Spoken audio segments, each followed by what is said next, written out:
Bonsoir tout le monde. Il est 19h30, donc ça me fait plaisir de vous accueillir. Jean-Simon Levert, je suis le maire. Je vais animer la soirée de ce soir. Merci à tous d'être présents. Présentement, on a une absente qui est Carole, notre conseillère. C'est une absence motivée. Puis, comme on a pris entente avec le groupe de jeunes qui a construit cette chaise des générations, lorsqu'on a un membre du conseil qui est absent, on met la chaise à sa place. Sans ça, elle est devant moi. Cette chaise-là nous aide à réfléchir lorsqu'on prend des décisions, de prendre des décisions pour nos générations futures. Donc, c'est un projet qui a été initié avec la Maison des Jeunes. On est vraiment fiers de cette chaise-là. Donc, on motive l'absence de Carole.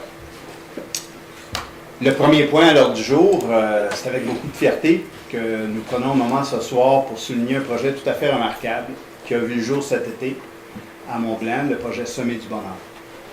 Le projet est né de l'initiative inspirante d'une citoyenne engagée, Mme Diane Sarrazin, que nous allons rencontrer sous peu, dans quelques secondes. Grâce à son idée, une douzaine de jeunes de 12 à 16 ans ont relevé le défi simple, mais porteur de sens. Poser un geste positif dans leur entourage, avec un petit budget et beaucoup de cœur.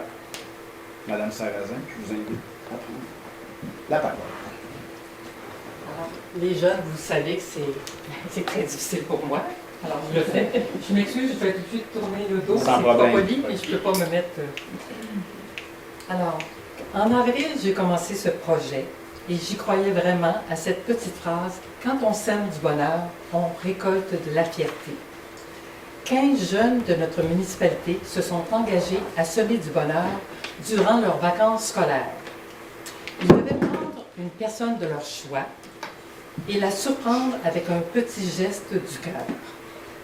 Je veux dire maintenant un gros merci aux 13 jeunes qui ont relevé le défi. Flavie, où es-tu? Lève la main. Alors, je veux te dire que tu étais une des premières personnes à qui j'ai expliqué le défi. Juste d'aller sonner chez toi, c'était difficile. Alors, tu imagines, hein?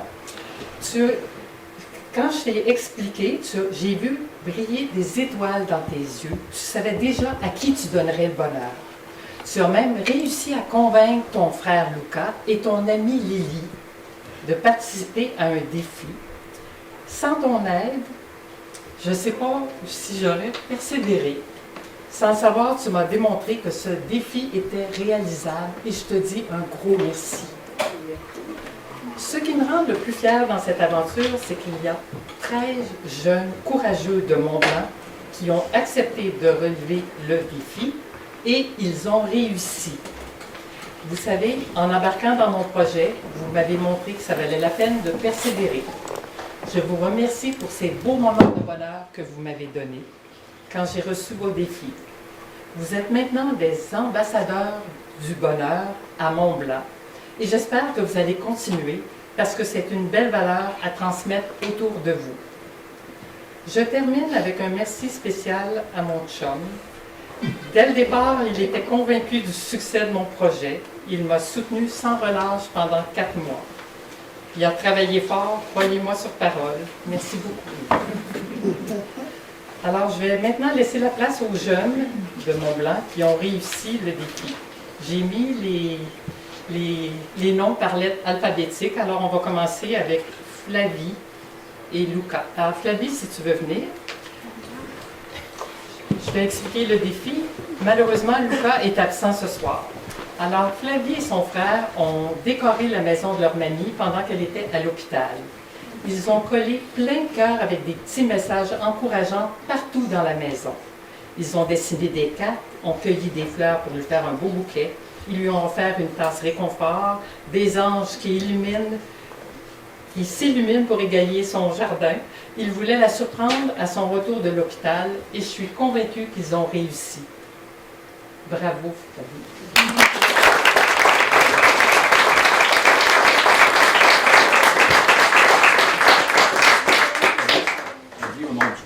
Il y en a deux, il y a celle de son frère. Okay. Donc, au nom du conseil, on va te remettre ce beau diplôme-là. C'est un certificat qui atteste que tu as réussi ton défi. C'est ton frère.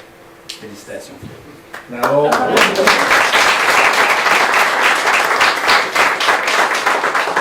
Alors, c'est maintenant le tour de Arnaud Brabant. Alors, c'est le seul courageux qui va venir présenter son défi.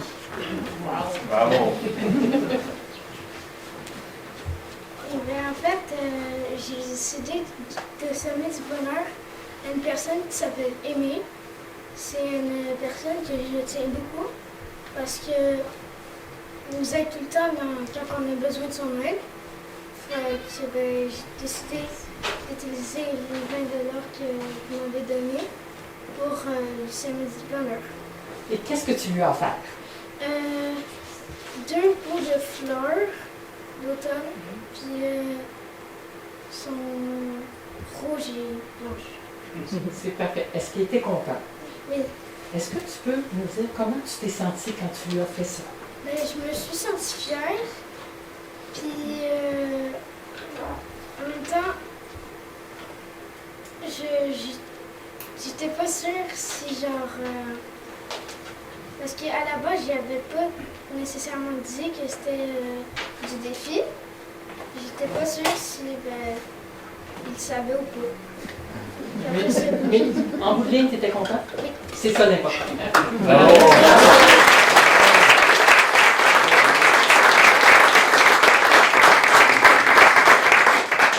Alors, on est rendu à Maëlie Dubord. Alors, Maëlie a fait quelque chose hors du commun. Elle a pris le temps de crocheter des œufs du bonheur avec un beau sourire. Elle m'en a offert un aujourd'hui, que je vais garder précieusement, et je lui ai demandé combien elle en a fait. Elle en a fait 15. Elle n'a pas juste crocheté ces œufs-là, elle a écrit une petite pensée. Puis, elle est allée dans des stationnements où il y avait des voitures qui étaient stationnées.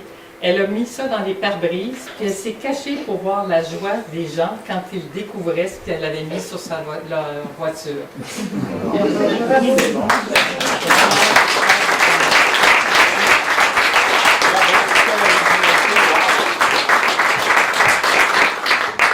Mégane, du bas, c'est sa sœur. Alors, Mégane a surpris une cliente au resto où elle travaille en payant la facture. Attention, Mégane, il y a des gens qui vont te demander où tu travailles.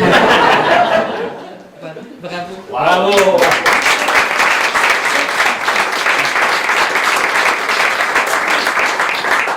Jane Lamar. Alors, Jane a été courageux parce qu'il a dû faire un changement à la dernière minute puisque la personne qu'il voulait surprendre était à l'hôpital. Il a donc fait un don à l'association de hockey qui aide les jeunes qui n'ont pas les moyens de s'équiper pour jouer au hockey. Parce que c'est ton sport préféré. Alors, tu as eu un plan B, puis c'est ça qu'il faut faire dans la vie. Bravo. Bravo!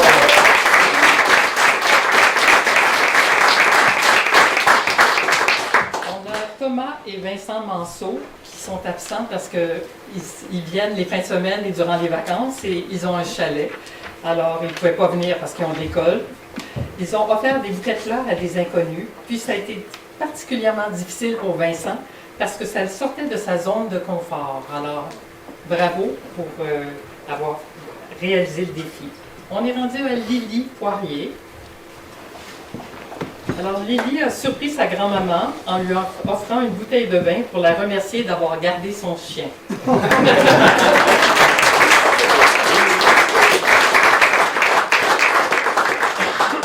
Alicia Samuel.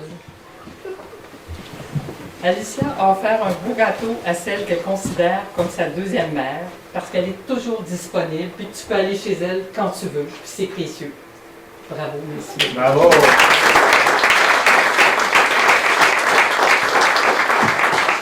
Jérémy Smila. Alors, Jérémy Smila a donné des toutous à ses cousins qu'il voyait pour la première fois parce qu'ils vivent en France. Ils sont repartis avec des souvenirs que tu leur as donnés, un souvenir du Canada aussi. Bravo, merci.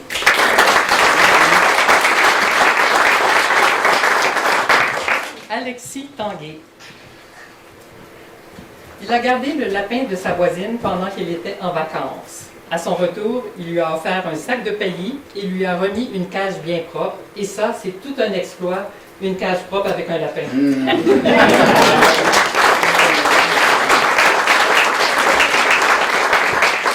le dernier, Charles Canel. Il a gâté sa mamie pour la remercier de tous les livres qu'elle lui donne et tout ce qu'elle fait pour lui. Il lui a offert un ensemble cadeau de produits de beauté. Bravo.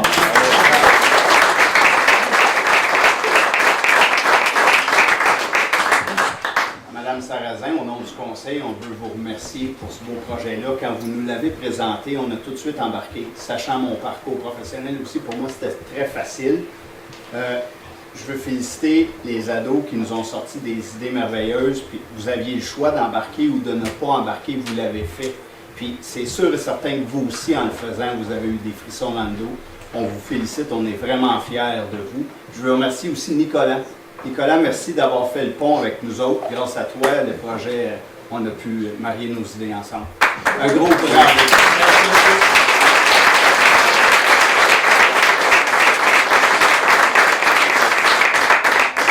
La séance du conseil vient de commencer. C'est une séance où il y a beaucoup de points à l'ordre du jour, il y a beaucoup de choses à faire, il y a beaucoup de choses à voir. On vous invite à rester si vous avez envie. Vous pourriez vivre ça pour la première fois de votre vie. Si vous voulez partir, on va vous laisser quelques petites minutes pour partir, mais sachez que vous êtes à tout jamais écrit. C'était important pour nous que vous soyez dans le conseil pour que ça passe à la télévision, que le conseil vous remercie et vous félicite. Oui, Nico? Juste avant, est-ce qu'on peut prendre une photo avec tous les diplômés, monsieur le maire? Si ça leur tente, c'est avec plaisir.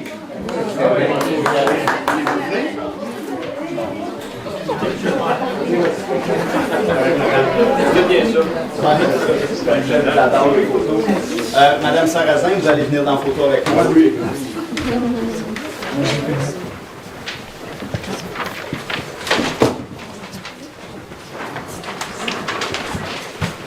Est-ce qu'on peut enlever le micro pour...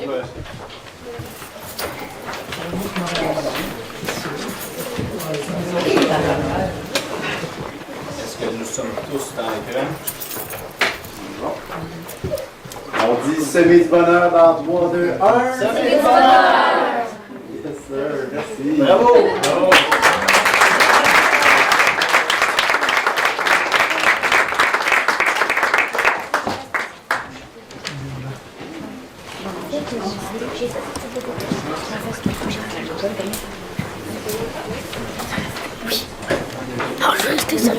C'est long, on était fini à 10 heures. Bon retour. Merci beaucoup. Merci.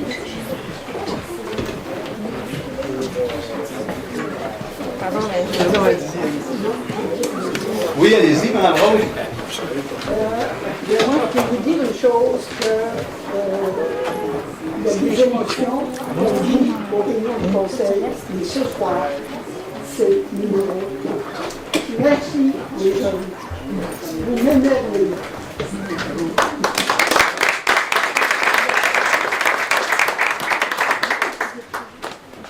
Nous sommes rendus au point 2 de l'ordre du jour, c'est l'adoption de l'ordre du jour de la séance ordinaire. Ceux qui veulent avoir une copie, il en reste sur le côté de la porte.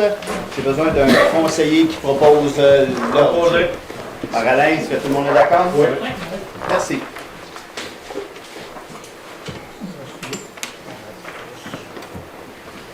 Depuis qu'on est en poste, on a pris l'habitude de faire des soirées de consultation lorsqu'il y a des gens. Par le passé, on faisait des soirées de consultation spéciales pour des projets, des changements des projets de changement de règlement ou de changement de zonage. Puis souvent, on était les membres du conseil, 2, 3 personnes dans les estrades. Depuis qu'on fait ça, on a l'impression d'une plus grande transparence. Donc, au point 2.1, c'est une assemblée de consultation avec Jérémy sur un projet de règlement qui veut amender le règlement sur l'application de l'administration de la réglementation d'urbanisme pour ajuster certaines dispositions. Jérémy va expliquer ça. Oui, merci, M. le maire. C'est le règlement 193, c'est en fait le règlement d'administration. C'est lui qui met les normes en fait sur les permis, certificats ou encore les tarifs des permis. Si on les voit avec la première modification, en fait, l'article 29 sur les coûts des permis et certificats, principalement, c'est les habitations familiales ou multilogements, en fait, tout ce qui est résidentiel. On souhaite apporter des modifications à ça. Je vous explique, en fait, on est présentement à la première ligne en haut, l'habitation unifamiliale est de 75 $ plus 1 $ du 1000 $ du coût de travaux. Donc, lorsqu'on reçoit un formulaire de demande de permis, les coûts de travaux sont marqués en bas. C'est un peu difficile à vérifier si on mentionne que notre maison coûte 200 000 à construire, alors qu'on la voit après, puis on se dit, bon, ben, je pense que c'est évalué à 800 ou 900 000, 1 million. Fait qu'on ne peut pas vraiment s'astiner sur la valeur qui est marquée. Donc, c'est pour ça qu'on décide de changer un peu les coûts des permis. Donc, on mettrait 400 $ plus 5 $ du mètre carré, qui est supplémentaire à 79 mètres carrés. Donc, en plus de ça, ben, plus qu'on prend du sol, donc plus qu'on dévégétalise le terrain, plus qu'on paye. Donc, ça revient environ à sensiblement la même affaire qu'auparavant, selon les coûts de travaux. Sauf que là, on est au mètre carré. Donc, c'est pour ça pour l'habitation familiale. Le logement multiple, c'est la même affaire, donc on ajoute 50 $ par logement. C'était la même chose auparavant. Donc, 400 $ plus 5 $ du mètre carré supplémentaire à 79 mètres carrés encore une fois. Pour un agrandissement, c'est la même chose. Donc, c'est 400 $ plus 5 $ du mètre carré supplémentaire à 79 mètres carrés. Donc, c'est pas mal ça pour... Là, c'est juste le résidentiel qui est changé. Donc, les coûts de permis pour les... si jamais vous avez un commerce ici, ça reste la même affaire. Commerce, industrie, institutionnel. Donc, ça fait le tour pour l'article 29. Je ne sais pas s'il y a des questions par rapport à cet article-là. L'article 53.1, en fait, on l'ajoute. Donc, on demande maintenant les plans d'aménagement paysager.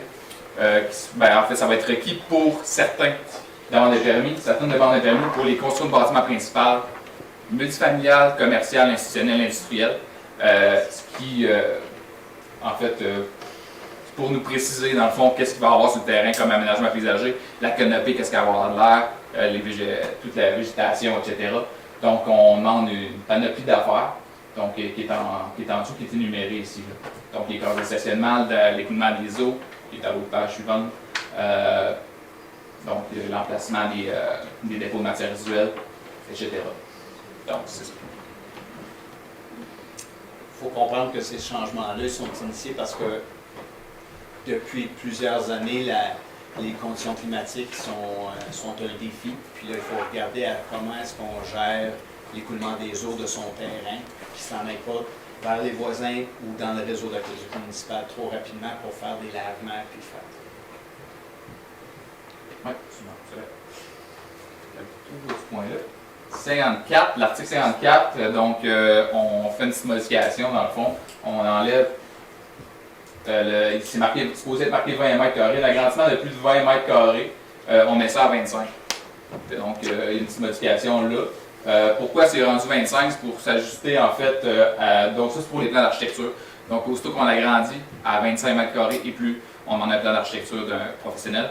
Donc, puis à 25 mètres carrés, on demande ça serait l'implantation d'un arpenteur. Donc, c'est juste pour s'agencer avec le plan d'implantation qu'on demande déjà de l'arpenteur. Donc, pas qu'on demande à 22 mètres, par exemple à 22 mètres carrés, un plan d'architecture, mais pas un plan d'implantation, un croquis fait à l'ITEM pour faire l'affaire. Donc, c'est un peu plus. C'est pour ça qu'on s'agence avec les deux plans. Avec cette superficie-là. 59, donc, c'est les conditions de délivrance de permis de construction. Donc, ce qui est en rouge, c'est ce qui est ajouté. Donc, au paragraphe 4, dans le fond, je vais commencer en haut. Aucun permis de construire ne sera accordé à moins que les conditions suivantes ne soient respectées. Donc, on a certains paragraphes. Au paragraphe 4, le terrain sur lequel doit être érigée la construction projetée ne soit adjacent à une rue publique, une allée véhiculaire de projet intégré ou une rue privée construite avant l'entrée en vigueur de cet amendement et conforme aux exigences du règlement de lotissement. Donc, on ajoute en bordure d'une allée véhiculaire de projet intégré et une rue privée qui est construite avant l'entrée en vigueur de cet amendement-là. Donc, ce qui veut dire que si j'ai un projet de construction de rue, il faut qu'elle soit publique. Sinon, je vais faire une rue privée, mais je ne peux pas construire aux alentours. Ça ne sert absolument rien. Donc, c'est pour ça qu'on veut être capable de faire le suivi avec les ingénieurs, etc., et qu'elle soit cédée ensuite à la municipalité.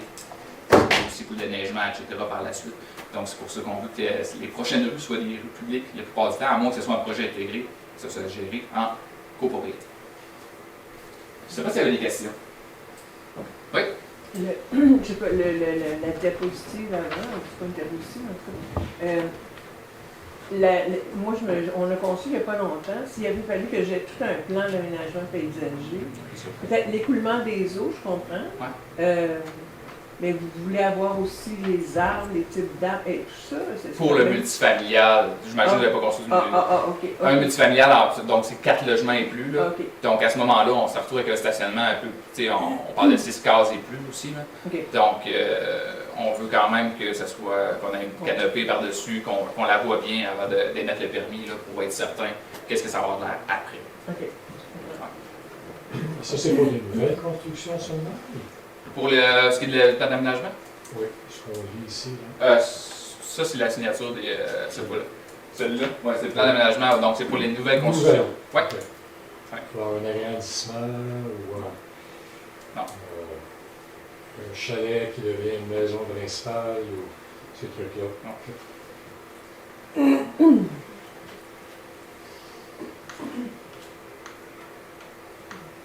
Oui.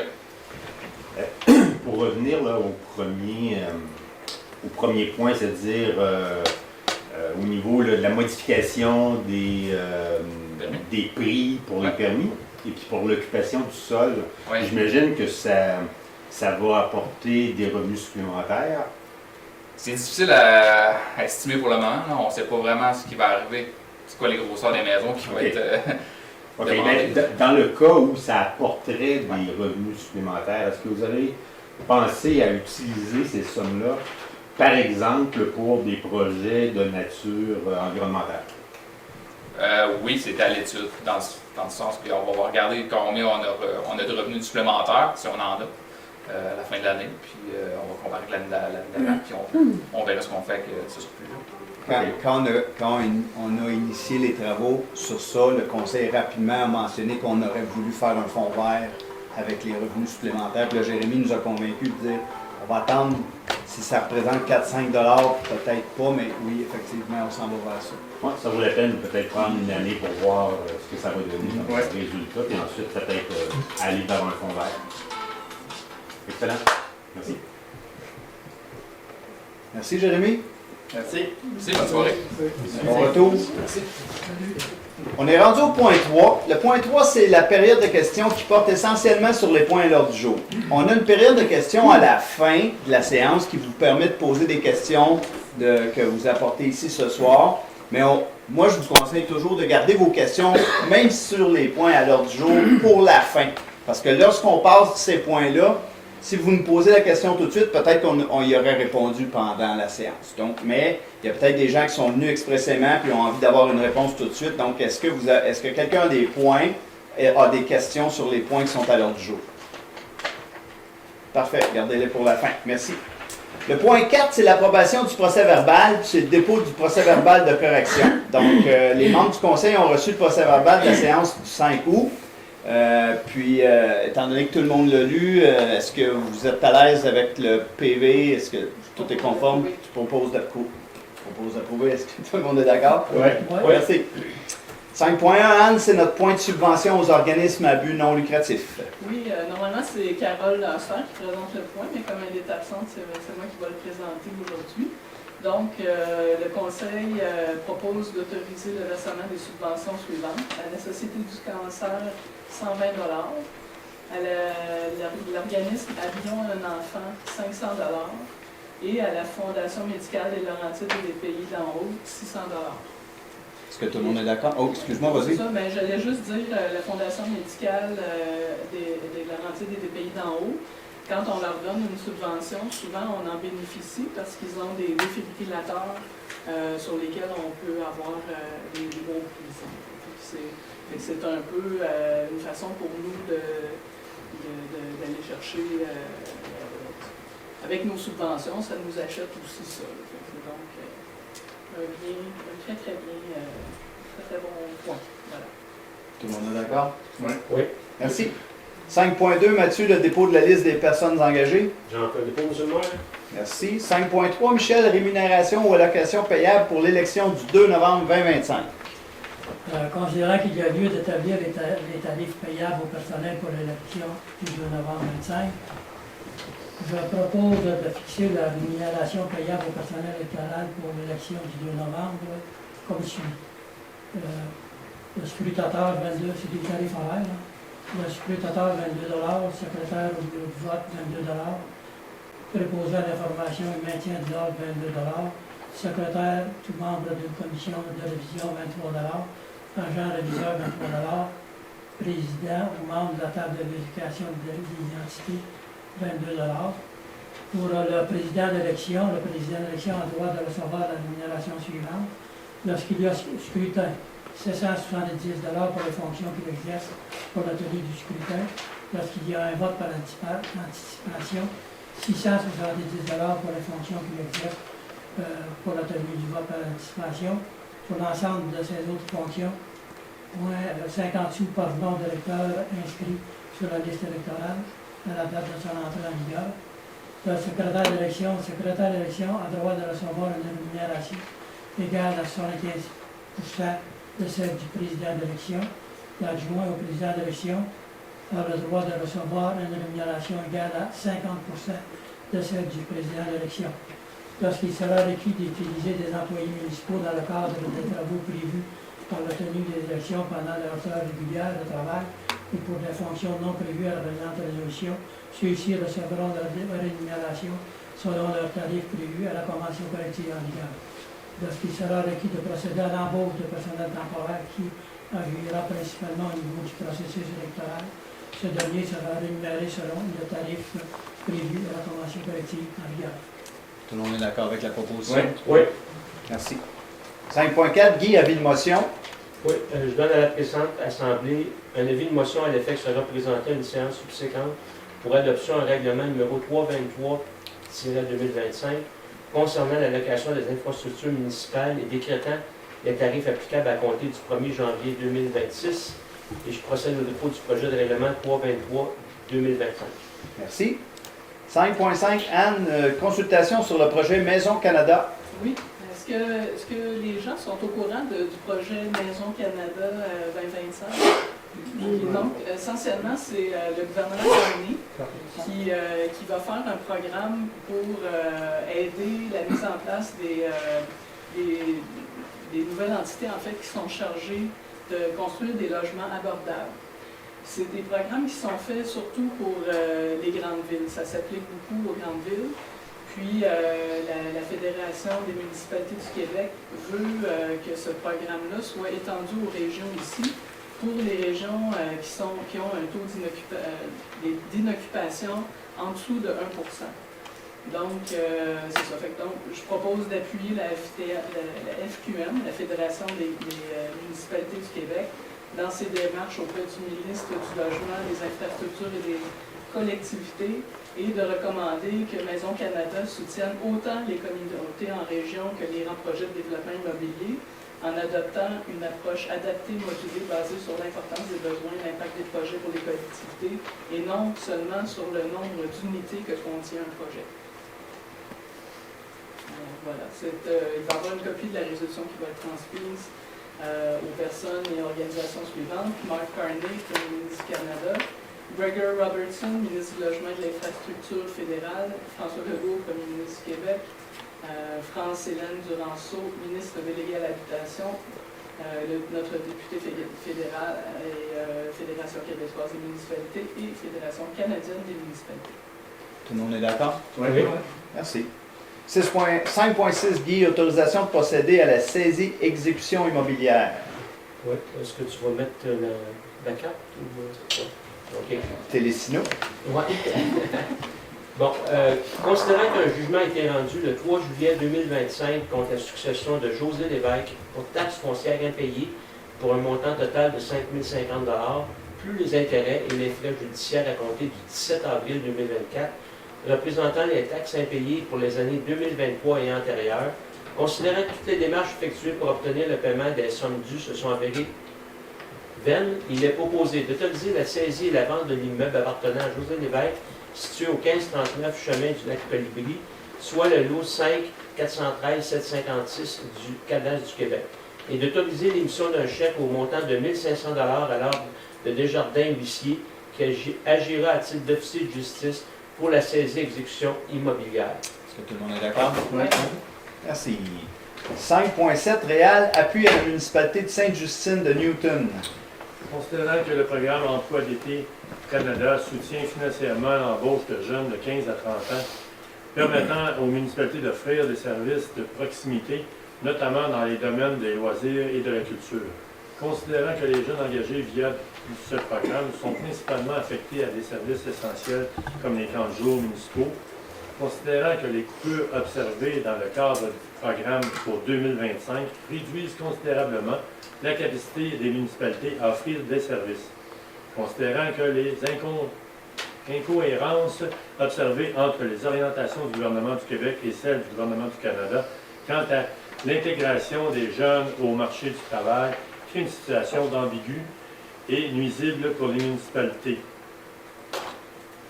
Je propose d'appuyer les municipalités de Sainte-Justine de Newton dans ses démarches visant à dénoncer les coupures apportées au programme d'emploi d'été Canada, de demander au gouvernement du Canada de rehausser immédiatement et de façon significative le financement du programme, de transmettre une copie de cette résolution au premier ministre Mark Carney et à la ministre de l'Emploi. M. Carney va recevoir de la malle de nous. Est-ce que tout le monde est d'accord? Oui. Merci. 5.8, Anne, c'est un addenda à la politique concernant les conditions, avantages et rémunérations du personnel cadre permanent. C'est ça. Donc, le personnel cadre permanent ont eu une politique, en fait, qui couvrait les années de 2022 à 2026, mais il était prévu dans cette politique-là que les conditions, les avantages et la rémunération seraient analysés contre des comparables en 2025. Donc, ça a été fait. Donc, je propose d'autoriser le maire et le directeur général à signer l'addenda à la politique concernant les conditions, avantages et rémunérations du personnel cadre permanent. Avant de demander l'autorisation, je tiens à remercier l'administration pour le travail et les consultations. Donc, est-ce que tout le monde est d'accord? Oui. Merci. 5.9, Anne, c'est l'addenda au contrat de travail du directeur général. C'est ça. Donc, le directeur général, lui, a un contrat qui est séparé du reste des cadres de l'administration. Donc, c'est un peu la même chose. Le contrat prévoyait l'évaluation des tâches et responsabilités de ce dernier ainsi que les conditions salariales. Ça prévoit également l'analyse des comparables pour ce poste et l'ajustement nécessaire avec l'échéant. Donc, ça a été fait. Et je propose d'autoriser à signer pour et au nom de la municipalité l'addenda au contrat de travail du directeur général, M. Renaud. Lorsqu'on a fait cette démarche-là, les membres du conseil, on a demandé à Mathieu de se retirer. Puis il y a une chose qui est sortie, c'est que Mathieu, quand il est ici, aux séances du conseil, il est capable de bien rendre, puis de bien donner les réponses. Puis quand il les a pas, il s'assure d'un suivi. Puis pour nous, c'est assez important parce que ce qu'on veut, d'abord et avant tout, c'est que les citoyens obtiennent les réponses. Des fois, ce n'est pas des réponses qu'on attend. Des fois, c'est la réponse qui est écrite, mais Mathieu, très souvent, il la connaît. C'est sur cette base, une de ces bases-là qui a fait en sorte que nous reconnaissons le bon travail de Mathieu, puis qu'on a décidé d'aller de l'avant avec ça. Donc, tout le monde est d'accord? Oui. Merci beaucoup. Le point 6, Réal, la trésorerie, donc 6.1, l'approbation de la liste des déboursés et des comptes à payer. Le chèque Ford Lincoln 77 967, l'acquisition d'une camionnette Ford 2025. Martec 20 712, remplacement des noms de rue. Vermeer Canada 44 840, déchiqueteuse. 993,77 Québec Inc. 495 466, remboursement de garantie financière rue du Crépuscule. Ligne Fit Inc. 39 040 pour marquage de routier. Énergie Technologie 51 535. 8 bornes de recharge Smart 2. Pompage de sanitaire Mont-Tremblant 30 842. Nettoyage réseau et location de toilettes gare. XLEM Canada Compagnie, 34 410, inspection génératrice 2025 et réparation, pompe sanitaire, poste de pompage de la pompe numéro 1. Alors, je propose d'approuver la liste des déboursés ainsi que la liste des salaires du 24 juillet au 20 août 2025 pour un total de 1 410 406 et 37. Est-ce que tout le monde est d'accord? Oui. Merci. On est rendu au point 6.4. Mathieu, c'est le dépôt de la liste des autorisations de dépenses accordées en vertu des règlements décrétant les règles de contrôle de suivi budgétaire. J'en fais le dépôt, M. le maire. Merci. 6.5, Michel, autorisation de dépenses pour des travaux d'entretien de terrain de pétanque. Avant, je trouve que je déclare qu'il est susceptible d'être en conflit d'intérêt sur cette question parce que j'ai travaillé, j'ai payé du gravier de ma poche, puis j'ai demandé un remboursement de la municipalité, vu que je suis président de la pétanque au parc de la Gare. Puis à chaque fois qu'on en a parlé, puis à chaque fois qu'on a voté, tu n'as pas participé. Merci, Réal. Michel? Considérant que le service des sports, loisirs et culture autorise occasionnellement les responsables d'organismes reconnus à effectuer des travaux d'entretien, considérant que le coût de ces travaux est alors remboursé aux responsables de l'organisme. Considérant que M. Christian Lecomte, directeur du service des sports et loisirs et culture, recommande le remboursement de la somme de 128,78 $ pour les travaux de correction du terrain de pétanque à M. Réal Tourigny, président du club de pétanque des Lacs. Considérant que le Conseil doit autoriser les dépenses d'un conseiller municipal, je propose d'autoriser le remboursement de la somme de 128,78 $ à M. le conseiller Réal Tourigny pour les travaux d'entretien du terrain de pétanque. Vous comprendrez qu'on a marché à l'envers dans ce cas-ci. Là, normalement, un conseiller, lorsqu'il fait une dépense, il faut qu'il y ait l'approbation du conseil avant de la faire. Réal étant président du club de pétanque, bien, de l'avant, il est allé faire les travaux pour que les conditions de terrain soient belles. Fait que là, on a dit à Christian, mais là, Christian, il a fallu que tu le demandes avant, mais là, pas de souci. C'est la première de la dernière fois. Est-ce que tout le monde est d'accord? Oui. Merci. 8.1, Alain, octroi d'un contrat de gré à gré pour des travaux de resurfaçage, correction des parties du chemin du lac Rougeau. Oui, considérant que la municipalité souhaite octroyer un contrat pour des travaux de surfaçage, de correction des parties du chemin du lac Rougeau, considérant que M. Martin Letac, directeur des travaux publics et des services techniques, pour avoir réalisé les démarches requises conformément aux dispositions du règlement de gestion contractuelle, recommande d'octroyer le contrat au roi du pavage et fils. Je propose d'octroyer le contrat à le roi du pavage et fils pour des travaux de surfaçage, de correction du parti du chemin du lac Rougeau pour un montant de 80 634 plus taxes, d'autoriser le maire et le directeur de signer le contrat et d'affecter la somme de 105 000 de la réserve voirie à ce projet. Est-ce que tout le monde est d'accord? Oui. Oui. Merci. Le point 8.2, Alain, c'est une présentation d'une demande financière dans le cadre du programme d'aide à la voirie locale. Oui, on a le 8.2, 8.3 et 8.4, c'est la même, c'est juste les places qui changent, là, mais c'est toute la même demande.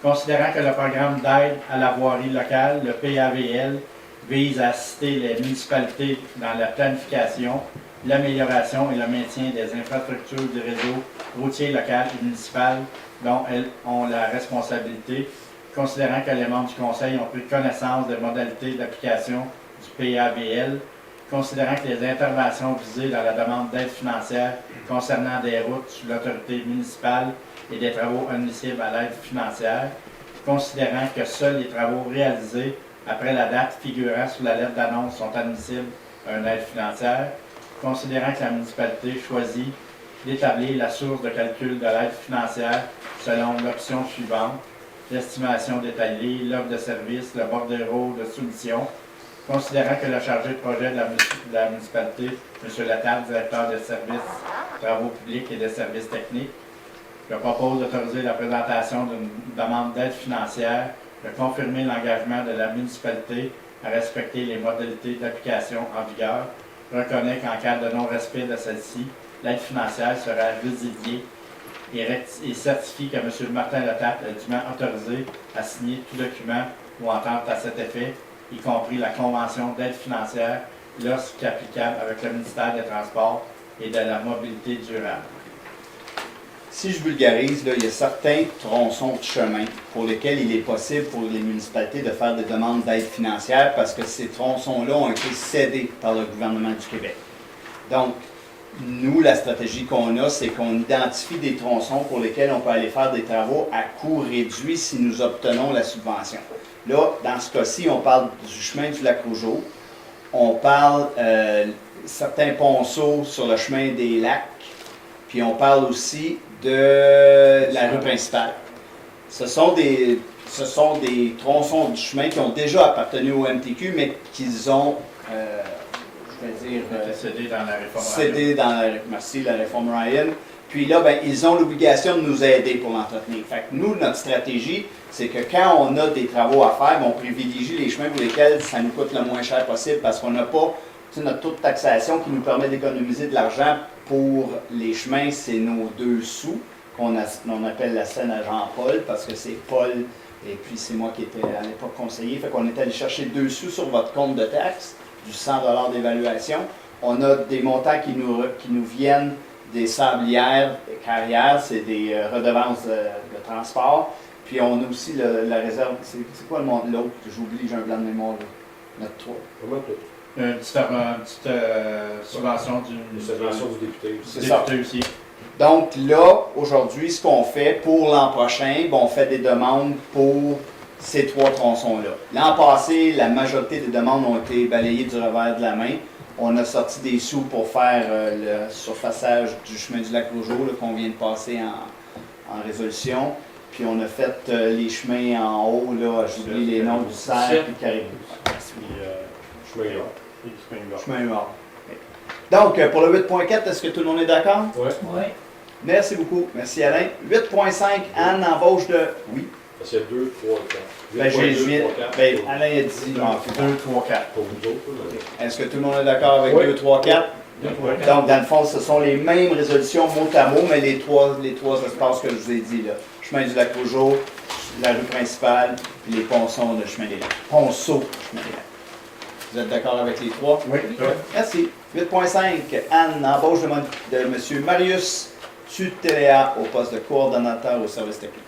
Oui, donc c'est ça, un coordonnateur de services techniques, en fait, c'est quelqu'un qui va s'organiser pour s'assurer que nos infrastructures qu'on a à travers la municipalité soient,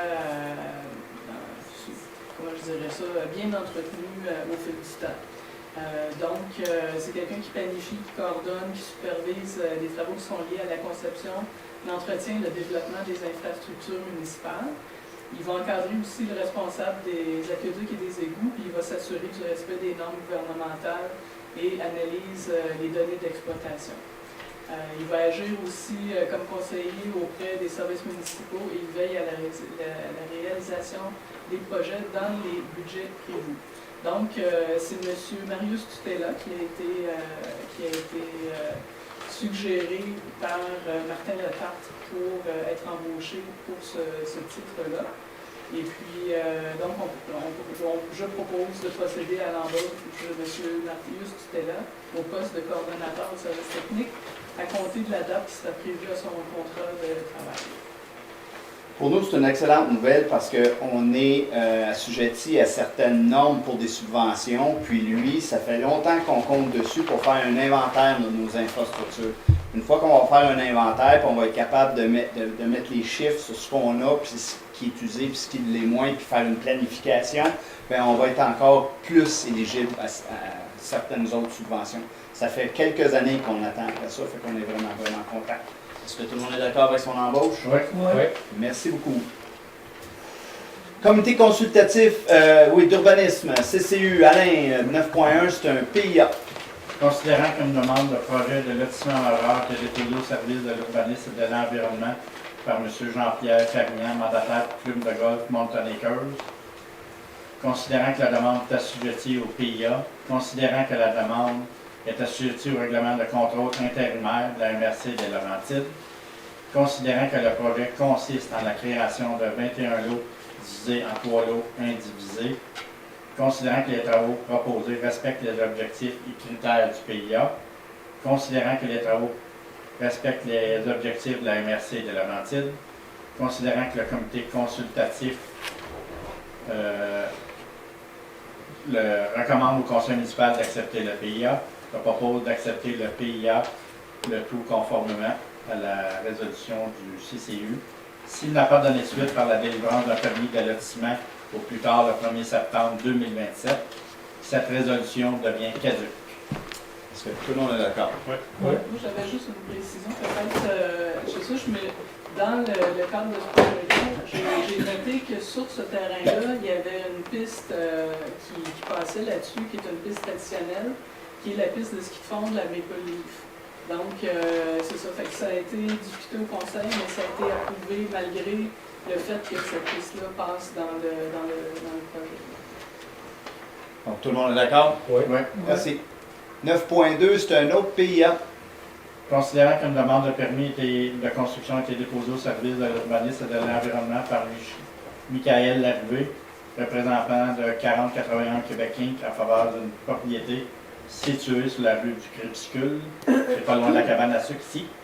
Considérant que l'usage projeté est le multifamilial 6 logements, laquelle est assujettie au PIA 009, considérant que les travaux projetés visent la construction de bâtiments résidentiels multifamilial de 6 logements, considérant que le Conseil, par sa résolution, a refusé le PIA associé à la demande de permis de construction en faveur d'une propriété située sur la rue du Crépuscule, puisque les travaux ne respectaient pas les objectifs C1, E1 du PIA 009, considérant que 4081 Québec Inc. a soumis un plan d'implantation modifié et une note technique d'ingénierie visant à démontrer le respect des critères C1 et E1, considérant que le comité d'urbanisme, après avoir analysé les nouveaux éléments, recommande au conseil municipal d'accepter le PIA.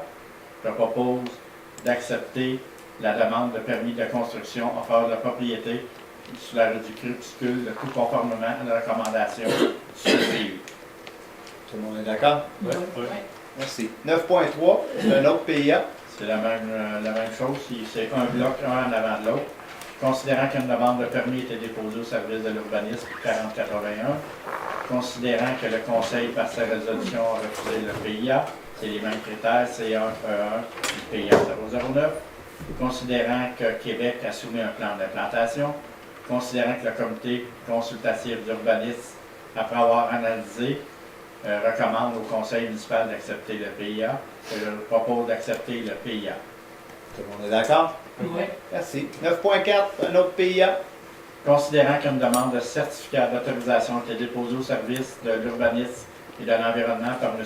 Charles Tessier, mandataire pour Mme Sylvie Levert, en faveur d'une propriété située au 39 rue de l'Église, considérant que la propriété se situe à l'intérieur de la zone CV 778, laquelle est assujettie au PIA 002, secteur patrimonial du noyau villageois, considérant que la demande vise un projet de rénovation et d'agrandissement, considérant que les travaux respectent les objectifs du PIA 002, considérant que le comité d'urbanisme, par sa résolution, recommande au conseil municipal d'accepter le PIA, je propose d'accepter le PIA. Tout le monde est d'accord? Oui. Merci. 9.5, un autre PIA, Alain. Considérant qu'une demande de permis était déposée au service de l'urbanisme et de l'environnement par M. Jean-Marie Pire, de Services immobiliers JMP Construction, mandataire pour Mme Francine Pellado en faveur d'une propriété située sur la rue Taux-du-Lac, considérant que la propriété se situe à l'intérieur de la zone HA 768, considérant que les travaux proposés respectent les critères et objectifs du PIA, je propose d'accepter les PIA associés à la demande de permis de construction en faveur de la propriété située sur la rue Taux-du-Lac. Est-ce que tout le monde est d'accord? Oui. Merci. Commencez à neiger. On est rendu en urbanisme et en environnement. Alain, 11.1, c'est l'adoption du règlement numéro 321-2025 relatif au projet particulier de construction, de modification ou d'occupation d'un immeuble. Oui, c'est ce qu'on a fait tantôt, je pense. Non. Non, c'est un autre. Considérant qu'un avis de motion a été donné le 8 juillet, considérant qu'un projet de règlement est adopté le 8 juillet, qu'une assemblée de consultation s'est tenue le 5 août, que des copies de règlement ont été mises à la disposition du public dès le début de la présente séance. Je propose d'adopter le règlement 321-2025 relatif au projet particulier de construction, de modification, d'occupation d'un immeuble. Tout le monde est d'accord? Oui. Merci. 11.2, Alain, adoption du règlement 195-2025, amendant le règlement de lotissement numéro 195-2011, afin que l'acquisition d'une servitude contribue à des fins de parc, terrain et jeux et espaces naturels soit possible. Considérant qu'un avis de motion a été donné le 8 juillet, qu'un règlement a été adopté le 8, qu'une consultation s'est tenue le 5, considérant que le conseiller a mentionné l'objet du règlement et a indiqué qu'il n'y a pas eu de changement et le règlement soumis pour adoption, je propose d'adopter le règlement 195-7-2025, amendant le règlement de lotissement 195-2011, afin que l'acquisition d'une servitude en contribution de fin de parc, terrain de jeu et espace naturel soit possible. Tout le monde est d'accord? Oui. Merci. 11.3, Guy, c'est l'adoption du règlement qui établit un programme d'aide financière pour la mise aux normes des installations sanitaires. Oui. Considérant qu'un avis de motion a été donné et qu'un projet de règlement a été déposé lors de la séance du 5 août 2025, considérant que des copies du règlement ont été mises à la disposition du public dès le début de la présente séance, considérant que le conseiller a mentionné l'objet du règlement et a indiqué que le projet de règlement déposé a été modifié par rapport au règlement soumis pour adoption, afin de préciser que l'aide financière sera disponible si la municipalité se voit octroyer une aide financière dans le cadre du programme PUI gouvernemental. Propose d'adopter le règlement numéro 322-2025 établissant un programme d'aide financière pour la mise aux normes des installations sanitaires dans le cadre du programme d'unité individuelle de traitement de l'eau, communément appelé PUI, volet 2 du gouvernement du Québec, programme municipal. Tout le monde est d'accord? Oui. Merci. 11.4, Alain, c'est un avis de motion. Je donne à la présente Assemblée un avis de motion à l'effet que sera présentée une séance subséquente pour adoption d'un règlement numéro 194-79-2025, amendant le règlement de zonage 194-2011 par l'agrandissement de la zone HB 743 à même la zone HA 742 et une partie de la zone CA 740. Ceux qui ont été attentifs, là, vous comprenez les points précédents. On a adopté un règlement, mais la première partie pour l'adoption d'un règlement, c'est l'avis de motion. Donc, Alain vient de déposer l'avis de motion pour ce changement-là. À la prochaine séance, Jérémy va faire sa présentation, son assemblée de consultation. Vous allez pouvoir lui poser des questions, puis après ça, ça déboule.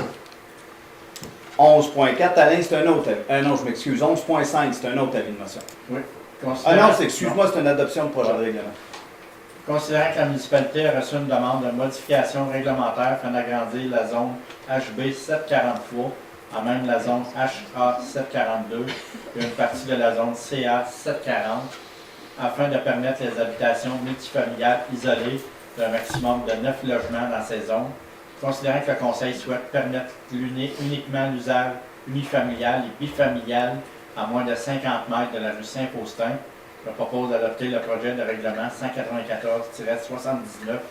194-79-2025, amendant le règlement de zonage 194-2011 par l'agrandissement de la zone HB 743 à même de la zone HA 742 et une partie de la zone CA 740.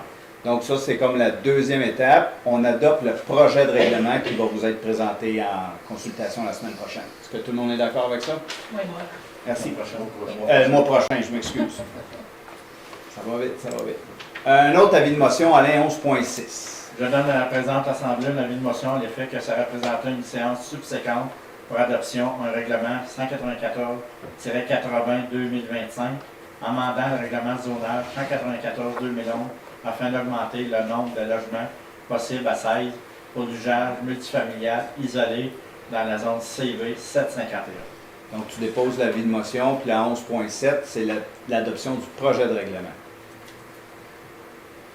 Considérant que la municipalité a reçu une demande de modification réglementaire afin de permettre les habitations multifamiliales isolées d'un maximum de 16 logements sur 2 étages et sur 3 étages uniquement lorsqu'un commerce se situe au rez-de-chaussée dans la zone CV 751. Je propose d'adopter le projet de règlement 194-80-2025 amendant le règlement de zonage 194-2011 afin d'augmenter le nombre de logements possibles à 16 pour l'usage multifamilial isolé dans la zone CV 751. Tout le monde est d'accord? Oui. Je regarde ça, la prochaine séance, il va en avoir des séances d'information. 11.8, Alain, c'est un avis de motion? Oui, je donne à la présente Assemblée un avis de motion à l'effet que ça représente une séance subséquente pour adoption au règlement 194-81-2025, amendant le règlement de zonage 194-2011 afin de permettre l'usage multifamilial isolé d'un maximum de 36 logements en bordure de rue. Pardon, le point suivant, c'est l'adoption du projet de règlement. Considérant que la municipalité a reçu une demande de modification réglementaire afin de permettre les habitations multifamiliales isolées d'un maximum de 36 logements sur 3 étages en bordure de rue de la zone HC 753, je propose d'adopter le règlement 194-81-2025, amendant le règlement de zonage 194-2011 afin de permettre l'usage multifamilial isolé d'un maximum de 36 logements en bordure de rue. OK. Juste que c'est pas le règlement, mais le projet de règlement. Excusez. Pas de trouble. Donc, tout le monde est d'accord avec ça? Oui. Fait qu'à la prochaine séance, on va avoir une séance d'information, consultation publique sur 3 projets de changement. 11.1, Alain, signature d'un protocole d'entente. 11.10. Il se passe 11... J'ai les 11.10, moi. 11.9, on tombe à 11.11. 11.11. On tombe à 11.11.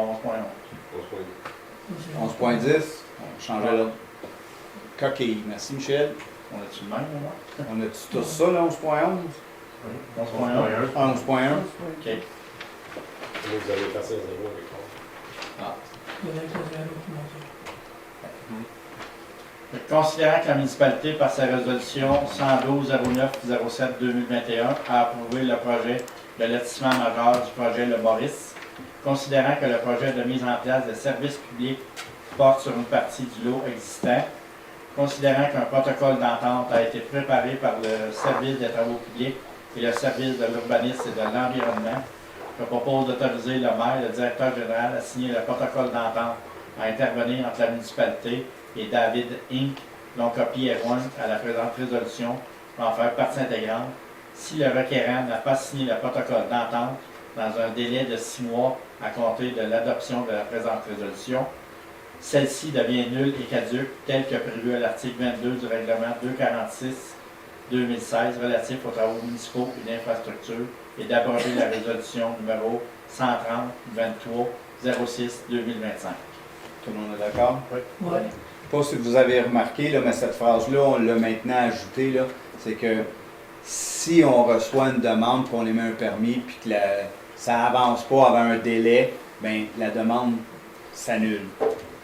Vous l'entendez de plus en plus. Là. Pour nous, c'est important parce qu'il y a des projets qu'on n'aurait peut-être pas approuvés il y a des années, mais que c'est approuvé puis que ça tarde avant d'être réalisé.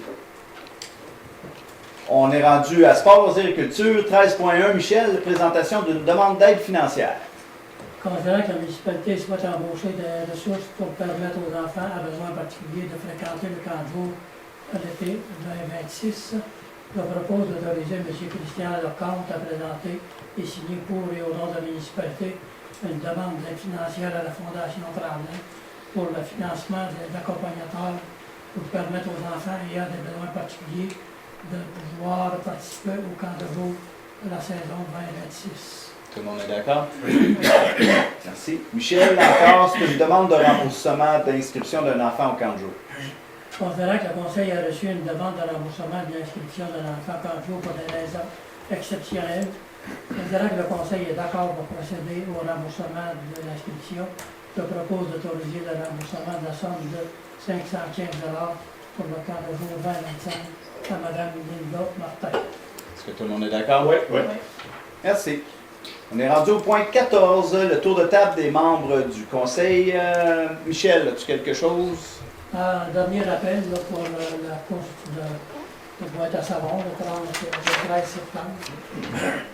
On n'en parlera plus parce qu'au prochain Conseil, ça va être fait. Guy, as-tu des points? Non. Anne, as-tu des points? Oui, en fait, je voulais juste donner un suivi dans le cadre des installations sanitaires autour du lac Carré. Donc, on avait dit qu'on devait faire des tests régulièrement. On faisait 2 séries de tests pour voir s'il y avait possiblement des traces d'installations défectueuses dans le lac Carré, à différents endroits. On a déjà fait une première vague de tests et la deuxième vague de tests vient d'être effectuée. Ça prend, disons, 24 heures pour avoir les résultats minimum, puis ensuite de ça, il faut faire l'analyse de ces résultats-là. Puis quand Mylène Richeband va revenir de vacances, en fait, ça va être sûrement dans ses cartons, j'imagine. Donc, c'est ça. Fait qu'au prochain conseil, je continuerai à faire le suivi à ce niveau-là. J'avais une chose aussi concernant le myriophylle à épis. Le myriophylle à épis, cette année, ça a été quand même une assez bonne année au lac Carré, on peut dire. Il y a des endroits où on s'attendait à en avoir, puis il y en a eu moins que prévu. Mais quand même, le conseil, en fait, était d'accord pour commencer à faire des démarches pour essayer de contrôler mieux le myriophylle à épis au lac Carré. Donc, il va y avoir des choses où on va en discuter dans les prochaines réunions. Et puis, c'est ça. Merci. Réal, as-tu des points? Non. Alain, as-tu des points? Non, c'est beau. Ouais. Moi non plus. Donc, on est rendu à la période, au point 15, c'est la période de questions. Si vous avez des questions, je vous invite à vous lever, vous identifier. Hein? Oui, j'ai demandé à Guy. Oui. Bonsoir, M. le maire, Madame, M. les conseillers. Bonsoir. Richard Trépanier, je suis ici au nom de tous les membres du tennis La Relance pour demander la réouverture de nos terrains. Étant donné que vous n'avez jamais reçu d'avis écrit de la santé publique et de toutes les instances gouvernementales de fermer les terrains de terre battue, puis suite aux analyses du biologiste que vous avez commandé d'ailleurs, il n'y a aucune preuve de contamination des terrains de tennis La Relance. Bien, monsieur, c'est pas l'information qu'on a. Puis nous, tant que la sécurité des usagers va être compromise, on n'ouvrira pas le terrain jusqu'à ce qu'on nous dise qu'on peut le faire. Vous avez vu aucun avis pour les fermer. Qu'est-ce qui vous a avisé? La santé publique? Vous n'avez pas reçu. Aucun avis écrit n'a été émis.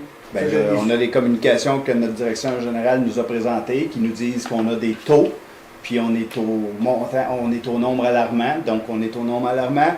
Votre sécurité est importante pour nous, donc on a fermé. Je suis d'accord avec vous, mais le taux n'a pas excédé la norme de 0,1 d'amiante. C'est faux. Les analyses l'ont prouvé. Sur quelques échantillons. Sur quelques échantillons. Tout à fait. Les résultats du biologiste en question, ça démontrait clairement que c'était confus. Non, en fait, c'est ça. Ben, justement, c'est une question de... Excuse de prendre la parole, mais ça va me chercher. Parce que le problème, c'est qu'il y a de l'amiante qui a été répandue sur le terrain. En fait, on n'est pas capable de dire qu'il n'y a pas eu d'amiante qui a été répandue sur le terrain. Des sacs dont le taux d'amiante était 10 fois plus élevé que la norme gouvernementale du Canada. Donc, à cause de ça, c'est pour ça qu'on ferme le terrain de tennis. Dans les sacs qui ont été répandus sur nos terrains? Dans les sacs en fait, il y a des sacs qui ont été trouvés qui avaient des normes qui étaient 10 fois plus élevées en amiante que les normes canadiennes. On n'est pas capable de prouver que ces sacs-là n'ont pas été utilisés sur les terrains. Puis d'ailleurs, quand on a testé, on a découvert de l'amiante sur les terrains. Fait que parce qu'on n'a pas l'assurance qu'il n'y a pas des taux d'amiante ailleurs sur le terrain qui sont plus élevés que les normes gouvernementales, c'est pour ça qu'on a décidé de faire le principe de précaution puis de ne pas ouvrir les terrains de tennis. C'est plate, mais en tout cas, je trouve que c'est quand même une question de santé publique.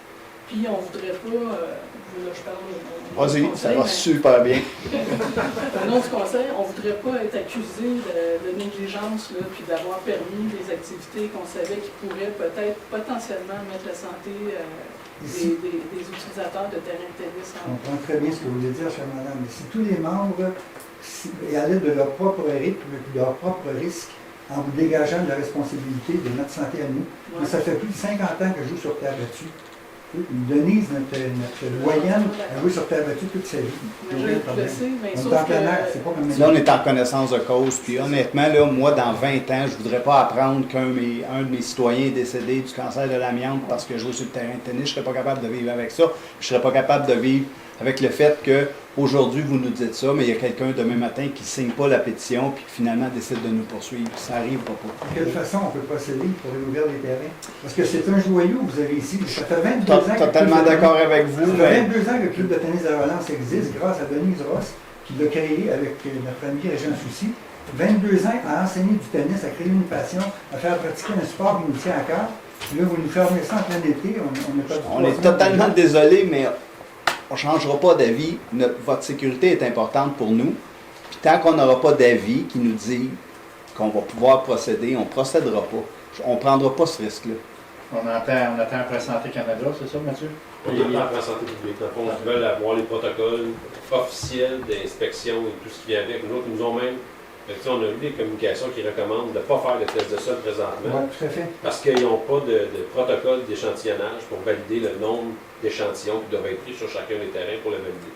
Comme Mme Letourneau l'a dit, dans les sacs qui ont été testés, parce qu'ils ont testé un sac qu'il y avait ici, il y avait 1% de viande dans le sac au lieu de 0,1%.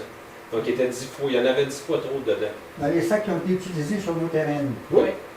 Ils ont été testés, donc ils étaient en concentration, en trop grande concentration au niveau de l'argent. Donc par la suite, la santé publique, effectivement, il n'y a pas d'écrit qui dit vous devez fermer vos terrains. Sauf que Environnement Canada, eux, nous ont envoyé un paquet, entre moi, j'ai reçu un paquet de courriels d'Environnement Canada nous menaçant jusqu'à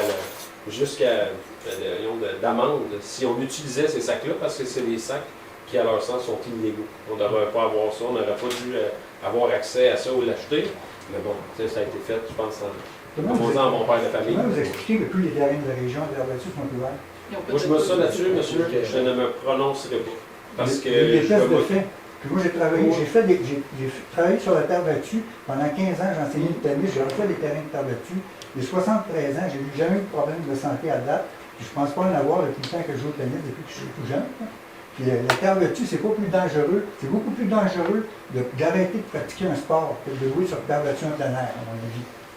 Mais là, on parle la terre battue, c'est pas tous les terrains de terre battue, c'est nos terrains de terre battue qui ont utilisé un sac spécifique de matériel qui contenait 10 fois plus d'amiante que ce que la santé publique donne. C'est le même produit, cher madame, qui est utilisé partout. Non, mais ce matériel-là, il n'est peut-être pas utilisé sur d'autres terrains. Celui que nous autres, on a, qui contient trop d'amiante, n'est peut-être pas utilisé partout. C'est exactement le même produit, Hardcool, qui est utilisé sur tous les terrains de terre battue. Oui, mais les sacs que nous, on a, ils sont 10 fois trop concentrés en amiante si on regarde la santé publique. Vous avez une preuve de ça. Par le biologiste que vous allez voir là-dessus, vous avez une preuve de ça. Oui, c'est ça. L'analyse était faite.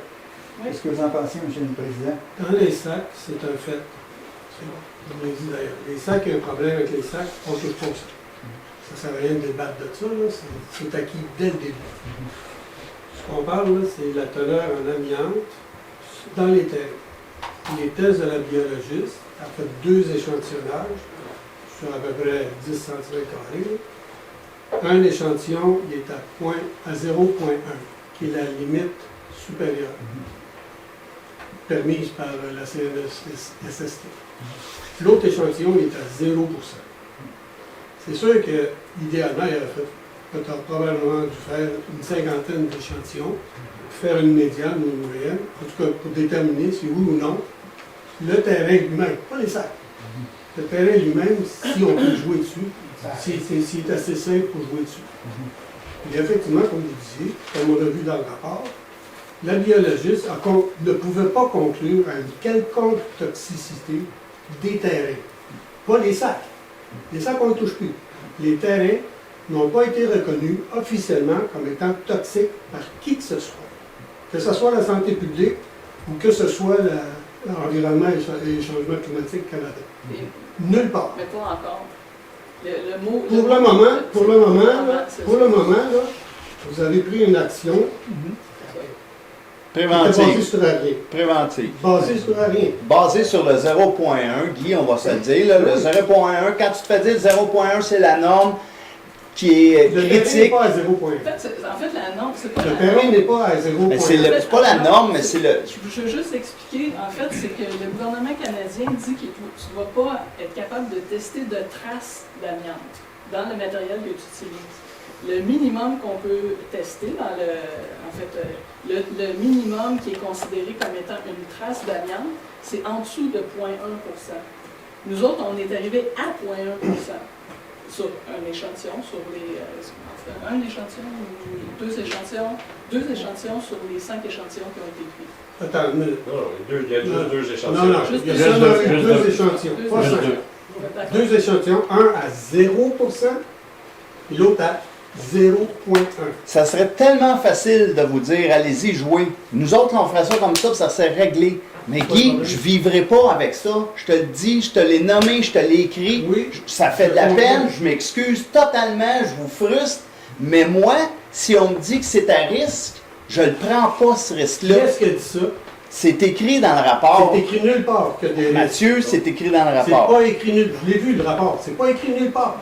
C'est Mathieu qui a eu une conversation, corrige-moi si je me trompe, Mathieu, il semblerait que tu as eu une conversation téléphonique avec quelqu'un de la santé publique, OK, qui t'a recommandé de les fermer. Ce que tu aurais dû faire à ce moment-là, je ne te reproche rien, mais ça aurait été de le mettre par écrit, ça. Si ça avait été mis par écrit, on ne serait pas là en train d'en parler. Puis là, ça s'appelle un mois de ça.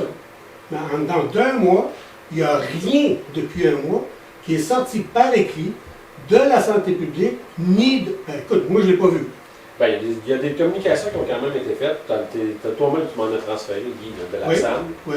Ils sont en train, comme on disait, là, Environnement Canada et la santé publique travaillent ensemble pour essayer de voir c'est quoi le protocole d'échantillonnage pour valider c'est quoi le réel risque à la santé. Ah oui, mais ça, c'est un autre problème. Mais c'est un autre problème. Pour le moment, il n'y a eu aucune recommandation pour fermer les terrains.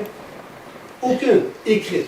Aucune. Non, mais c'est pas juste la santé de ceux qui jouent. C'est sûr que vous dites, on pourrait, vous êtes prêts à prendre le risque, mais les voisins qui sont à côté du terrain de tennis, sont-ils prêts à prendre le risque? La recommandation d'environnement et de changement climatique, en rapport avec ça, c'est d'arroser les terrains, puis on les arrose à tous les jours. Non, mais tu sais, même à ça... Les personnes qui se promènent dessus, les terrains sont enrobés de végétation, il n'y a personne qui respire rien.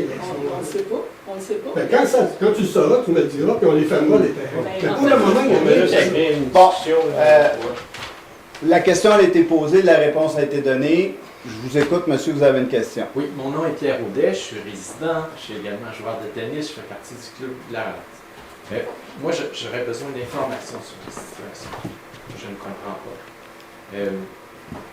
Ce que j'ai compris à date, c'est que les sacs que vous avez de Hard-True, on a fait des tests et on constate de l'amiante dans ces sacs-là. C'est exact? Oui.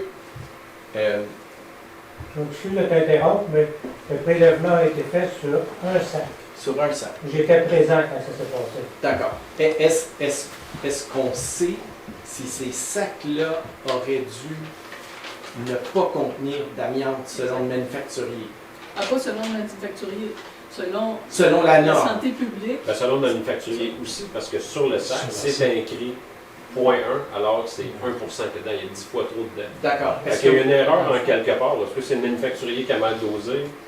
Est-ce que vous avez contacté Hard-True ou le fournisseur? Non, moi personnellement, non. De toute façon, je sais qu'ils sont amplement sollicités, que ce soit par Tennis Québec ou tous les autres organismes, même Tennis Canada doivent les avoir sur le dos. Parce que Hard-True, c'est un des plus gros fournisseurs de matériel Ils ont peut-être des réponses à donner à la situation. Ben, la réponse, qu'est-ce qu'ils vont me donner comme réponse par rapport à un sac qui en contient trop? Il y en a trop dedans, il y en a trop. Non, mais ils sont peut-être au courant d'une problématique particulière parce qu'un manufacturier peut bien, dans sa ligne de production, avoir des hiccups. Et puis, il y a un sac qui se retrouve avec une concentration trop élevée, puis qui passe au-delà de du contrôle. C'est pas juste un, c'est que la flag a été élevée à Saint-Sauveur, ils ont fait le même test, puis ils ont eu la même. Moi, dans le fond, c'est eux qui ont D'accord. Alors, est-ce que Hard-True a quelque chose à proposer? Si le problème est répandu au Québec, au Canada, ou même plus loin, là, ça dépend des normes, j'imagine, ils doivent avoir une solution à proposer ou une position à prendre. S'ils n'en ont pas, s'ils ne veulent rien faire, parce que là, la situation, c'est le statu quo. Puis, sincèrement, le statu quo ne peut pas se maintenir indéfiniment. Alors, ce que j'aurais à proposer, moi, c'est que, ou bien on contacte Hard-True, puis on obtient une réponse de Hard-True, c'est leur produit. Ou bien, et je comprends que ce sont les particules qui sont libres sur le terrain qui sont problématiques. C'est pas celles qui sont en profondeur, exact? Exact. OK. Et ça, c'est peut-être 1 ou 2 mm d'épaisseur. On n'a aucune idée. Non, mais à peu près, là. Présentement, on n'en a aucune idée. Mais moi, je marche dessus. Alors, ce qui est lousse, c'est à peu près 1 ou 2 mm. En fait, c'est l'amiante, dès qu'elle est en contact avec l'air, puis que soit du vent, soit quelqu'un qui joue dessus, soit n'importe quelle condition, elle est susceptible de s'en aller dans l'air. Puis elle se brise vraiment très facilement. Oui, okay? Tout à fait d'accord. C'est un matériel qui n'est pas très stable. Mais c'est la portion du terrain non, mais c'est pas... Je veux dire, n'importe quelle amiante en surface va être problématique. Je suis d'accord. Tout ce que je veux comprendre, c'est juste ce qui est la poussière sur le dessus qui est un problème. C'est pas le... Ben, on ne sait pas ça. On ne sait pas parce que l'échantillon, dépendamment comment l'échantillon a été prélevé, si c'était juste gratter la surface puis juste savoir si... parce que je présume que la préparation du terrain, c'est de l'argile, le Guy doit savoir, là, mais, et que ce qui est problématique, c'est ce qui est sous forme de poussière ou la surface. C'est à peu près épais comme ça, 2-3 mm. Si on ne trouve pas de solution via Hard-True, ce que je proposerais, c'est qu'on l'enlève et qu'on mette autre chose. Mais on attend justement que Santé Canada nous donne des recommandations. Le protocole pour l'enlever. Le protocole pour l'enlever ne doit pas être... Parce que ce que vous demandez là, ça dépasse les responsabilités de la municipalité, parce que c'est un problème national. C'est pas juste Mont-Blanc qui est affecté. Non, mais pour Mont-Blanc, si on veut enlever... Si on veut avez-vous déjà fait des travaux de retrait d'amiante dans un immeuble? Oui. Vous comprenez la complexité de la chose. Fait qu'enlever là, on ne sait pas dans quoi on s'engage. Ben, je vous soumettrais que c'est pas nécessairement très compliqué parce que tout est ouvert. On n'est pas à l'intérieur. Il n'y a pas de sas à faire, des choses comme ça. Parce que de toute façon, le matériau, présentement, il est d'une certaine façon volatile avec le vent et tout ça. C'est peut-être le contraire. Il va faire avoir un dôme par-dessus pour ne pas envoyer ça chez le voisin. En tout cas, c'est les ingénieurs qui vont le savoir. Parce que là, quand ils vendent, ça se soulève, là, de toute façon. Effectivement. Puis là, je le vois. Alors, peut-être que la solution, c'est de parler à des experts, puis leur demander comment ça se fait. Mais je serais... C'est intuitif. J'aurais l'impression que c'est moins compliqué, onéreux, etc., que de décontaminer à l'amiante un édifice fermé. Je suis à peu près sûr. Mais il faut leur demander. Mais je commencerai par parler à Hard-True. C'est eux les experts. Mais ce ne sont pas des experts en amiante. C'est des experts en production de matériaux de resurfaçage de terrain de tennis. Et oups, il y a de l'amiante dedans. Pourquoi on se fierait à eux? Parce que justement, ils nous ont fourni des sacs qui étaient contaminés avec de l'amiante. Fait que moi, nous autres... ça se peut, une mauvaise batch aussi, ça c'est sûr. Exact, c'est peut-être... Alors, ce que vous dites, c'est que c'est leur problème. Non, ce qu'on dit, c'est qu'on attend la santé publique pour s'assurer que oui, mais c'est leur problème quand même. Ils vont peut-être vous proposer, on va vous donner les sacs, engager la main-d'œuvre pour régler le problème, parce que sinon on se retrouve devant une situation d'immobilisme, ce qui est malheureux pour ceux qui jouent au tennis. Je comprends votre désarroi. Je veux que vous compreniez que je suis un joueur de tennis, moi aussi. Non, mais c'est pas un désarroi. Ben, c'en est un parce que vous avez perdu le sport que vous aimez. Non, vous me comprenez mal. Je suis ici pour comprendre la problématique. Je veux m'assurer que la situation ne perdure pas sans solution. Et la seule façon, je pense, d'avancer, c'est d'abord de communiquer avec Hard-True. Si on attend après le gouvernement, ça va être long, parce que c'est un immense problème pour eux, parce que ça implique plusieurs terrains avec des situations différentes pour chacun. Nous, on a 2 terrains, on devrait contacter Hard-True, voir ce que Hard-True a à dire là-dessus. Ils ont certainement une position. Ils vont peut-être vous dire, on vous donne les sacs, faites la main-d'œuvre nécessaire, on contacte une compagnie comme Veolia ou autre, là, puis enlevez-nous la poussière de briques, puis on va en remettre d'autres.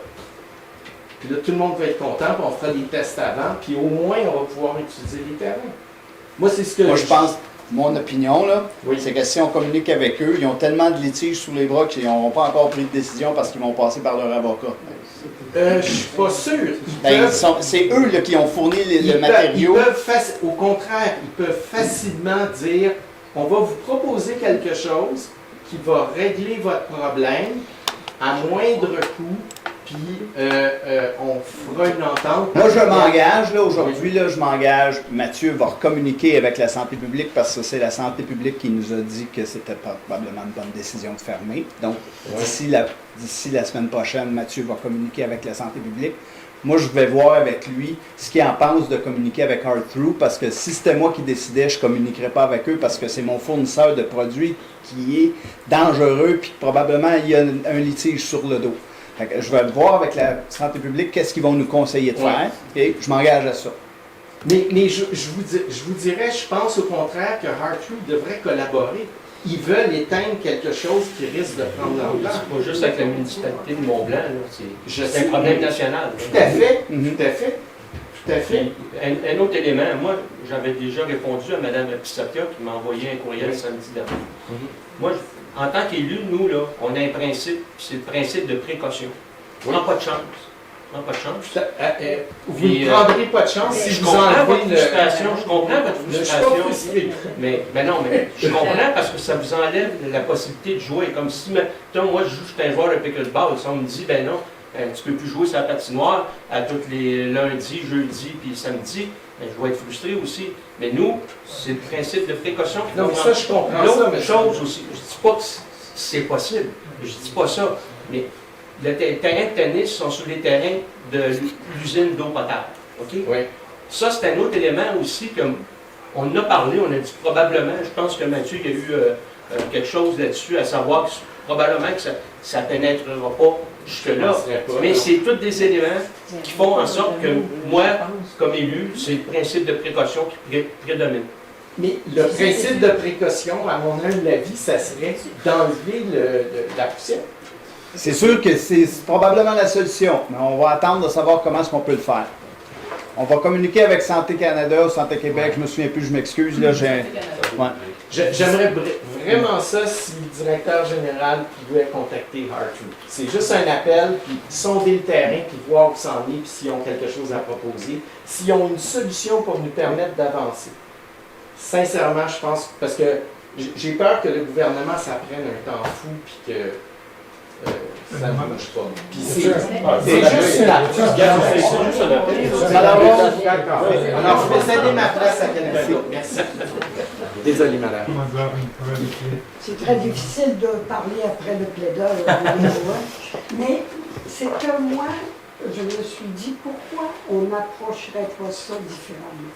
On vit dans un monde où il y a, on sait à l'heure actuelle qu'on vit avec notre voisin qui nous crée énormément de problèmes, avec peut-être la montée de la destruction du monde. Bon, tu sais, on vit là dans un monde un peu dangereux. Pourquoi on n'aurait pas l'attitude suivante? La santé publique là, nous met en garde et tout ça, là, mais nous, on gonfle nos muscles, puis on dit c'est belle valeur, on n'est pas fait de soi et on va prendre le risque d'aller jouer au tennis. Arrêtons d'être des moumounes. Vous n'êtes pas loin des complotistes, là, Mme Leroy. Alors, on est sur le même sujet, oui. Mais mon approche est un peu différente. C'est-à-dire que je ne suis pas là pour contester votre décision. Vous l'avez prise, c'est ça qui est ça. La seule chose que je dirais, par contre, comme parenthèse à ça, c'est que vous vous préoccupez beaucoup des joueurs de tennis qui sont sur ce terrain-là. Mais si vraiment il y a un gros danger avec cette amiante-là, elle est là, il y a des journées pleines de vent, il y a des gens qui sont autour, il n'y a rien qui est fait. Je ne sais pas, à quelque part, il y a quelque chose qui ne colle pas dans la logique. Mais, ceci mis à part, j'accepte la décision Ce qui est décevant pour moi personnellement, puis mon nom est Christine Pisapierre, oui, je suis sa sœur, mais je ne suis pas là pour parler pour lui ou quoi que ce soit. On l'ignore. J'ai commencé à jouer au tennis, j'adore ça. C'est un très beau sport. Je vois tellement de gens que ça fait des décennies qui jouent au tennis et qui l'adorent. Mais moi, c'est l'approche de la municipalité, c'est on ferme par mesure de sécurité, OK. Puis là, le temps passe, puis j'entends rien par rapport à c'est quoi la prochaine étape. Parce que là, on parle de, OK, on a perdu notre saison dans les meilleurs mois de l'année, puis on a payé pour une année complète. C'est ça qui est ça, OK. Mais on a fait quand même des démarches, le conseil a fait des démarches pour s'assurer que vous puissiez quand même continuer à jouer au tennis. Pas ici, mais ailleurs sur le territoire. On n'a pas fait tant de communication, par exemple. J'en ai pas eu. On n'a pas fait tant de communication. C'est le communiqué qui dit c'est gratuit à Tremblant, sur les terrains de merde qu'ils ont là, vous pouvez aller là. Oui, c'est ça. Puis j'y suis allée pour mon dernier cours de tennis avec le club.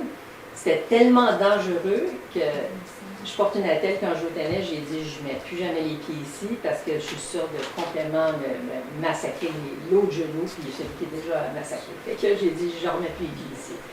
Parce que cette surface-là, elle est artificielle, avec du sable dedans, c'est comme une patinoire, c'est épouvantable. Alors, moi, mon point, c'est... Ça, nous, c'est la première fois qu'on l'entend. OK. Fait que moi, j'aime ça m'orienter, puis M. Simard, je le sais, sur pas juste parler du problème, mais s'orienter sur les solutions. Puis ça, je ne l'entends pas. J'entends rien de la municipalité par rapport aux solutions. C'est quoi la prochaine étape? De qui vous attendez un... Si on attend Santé Canada, moi j'étais dans l'industrie de la santé pendant plusieurs décennies, ça risque d'être très long. Il y en a peut-être parmi nous qui ne seront plus là quand ils ont été. Okay? Fait que il faut peut-être penser outside of the box puis se dire, OK, on va dire qu'on ne veut plus aller avec ce produit-là, point à la ligne, mais c'est quoi notre autre option? Qu'est-ce qu'on veut faire avec ces deux terrains-là qui sont si précieux pour plusieurs d'entre nous? Moi, c'est ça que je veux savoir, c'est ça que j'attends de vous. C'est pas juste de dire, là, on prend soin de vous, on prend la décision, on fait subir les conséquences, puis là, on n'entend absolument rien sur, OK, qu'est-ce qui vient après? Fait que moi, je vous pousse à nous apporter les solutions à court, moyen et long terme. Votre intervention est bonne pour la plupart des choses qu'on fait. Des fois, dans d'autres dossiers, quand on avance, on devrait aussi communiquer plus souvent, de dire on est rendu à telle étape. Ça m'allume quand vous nous dites ça parce que vous avez raison. On en a parlé régulièrement du tennis, puis on aurait dû vous tenir au courant des choses qu'on faisait pour faire évoluer la situation. Je le prends ça, totalement. Puis c'est ça, dans ma communication avec M. Simard, c'est que il y a un autre problème que je relève, ça fait une couple d'années, puis encore là, j'arrête pas de dire c'est quoi les solutions, je me porte volontaire pour les solutions, puis il n'y a rien qui est fait 2 ans plus tard. Oh my God, j'espère que ça ne sera pas le cas avec les Canadiens. C'est tout ce que j'ai à dire. Ma dernière j'ai une question, par contre, c'est qu'il y a des bonnes chances que je ne sois pas ici pour le 2 novembre, les élections vont être le 2 novembre. Savez-vous, ça va être quoi la date pour pouvoir voter? Anticiper? Oui. Je ne sais pas encore. Le dimanche, ça va. Le dimanche précédent? Oui. 26, si je me trompe. OK. Ça, c'est le seul autre moyen de voter, c'est ça? Si vous êtes domicilié, si vous êtes non domicilié, vous êtes domicilié, vous votez par correspondance. Ah, excellent. OK, parfait. Merci. J'avais monsieur... Moi, ça ne parlera pas de tennis. On va parler d'autre chose. Je ne suis pas sûre que les gens vont aimer ça. Moi, j'avais soumis une question. Ça n'a pas été... ça n'apparaît nulle part là, sur le feuillet. Je parlais de la problématique excessive du bruit au niveau du viaduc. Puis des démarches, qu'est-ce que la Ville fait dans ce cas-là? Est-ce que la Ville veut aider ou pas? Moi, je suis en démarche avec le bureau du ministère des Transports, Mme Guilbeault, pour savoir, ils ont fait une étude de son, puis je veux connaître la résultante. Là, vous parlez du viaduc Mont-Blanc, juste ici, oui, là? Il y a un genre de, comment je peux dire ça, un joint d'extension qui est... Dilatation, je pense que c'est pas ça. Oui, c'est ça. Ce qui arrive, il est comme concave. Puis quand Les remorques, surtout les remorques, c'est ça qui claque, ça fait un bruit de claquement incroyable là, tout le temps quand les remorques passent. Fait que là, moi, je me dis, il y a des suggestions, j'ai demandé à la municipalité de m'aider dans cette démarche-là, puis c'est pas juste pour moi, là, c'est pour les gens autour. Au niveau des limitations de la vitesse, c'est pas tellement respecté. Moi, j'ai demandé qu'il y ait une vigile des policiers de la Sécurité du Québec qui se positionne là. Je n'ai pas vu depuis 2 semaines. Moi, il n'y a rien qui a bougé là-dedans. La deuxième chose que j'avais demandé, c'est que est-ce que la ville peut mettre un incitatif là, pour la vitesse? Ça aide les gens, tu sais. Ça leur fait réfléchir à la vitesse qu'ils vont. Ça aussi, ça coûte pas cher. Je comprends même pas pourquoi. Est-ce que ça coûte cher? C'est 7 000 $ un indicateur de vitesse. Ça dépend sur la 117. Ça, 117, on peut pas. Je sais qu'on peut pas, on m'a dit que ça coûte pas cher. Fait que je lui réponds que ça coûte 7 000 $ parce qu'on en a fait installer là. Parce que moi, je me suis informée au niveau de la SQ, puis c'est pas ça qu'ils m'ont dit. Ils m'ont La dit SQ, que c'est une oui, mais le démarche. ministère, ils ne voudront pas qu'on mette des pancartes, le ministère. Non.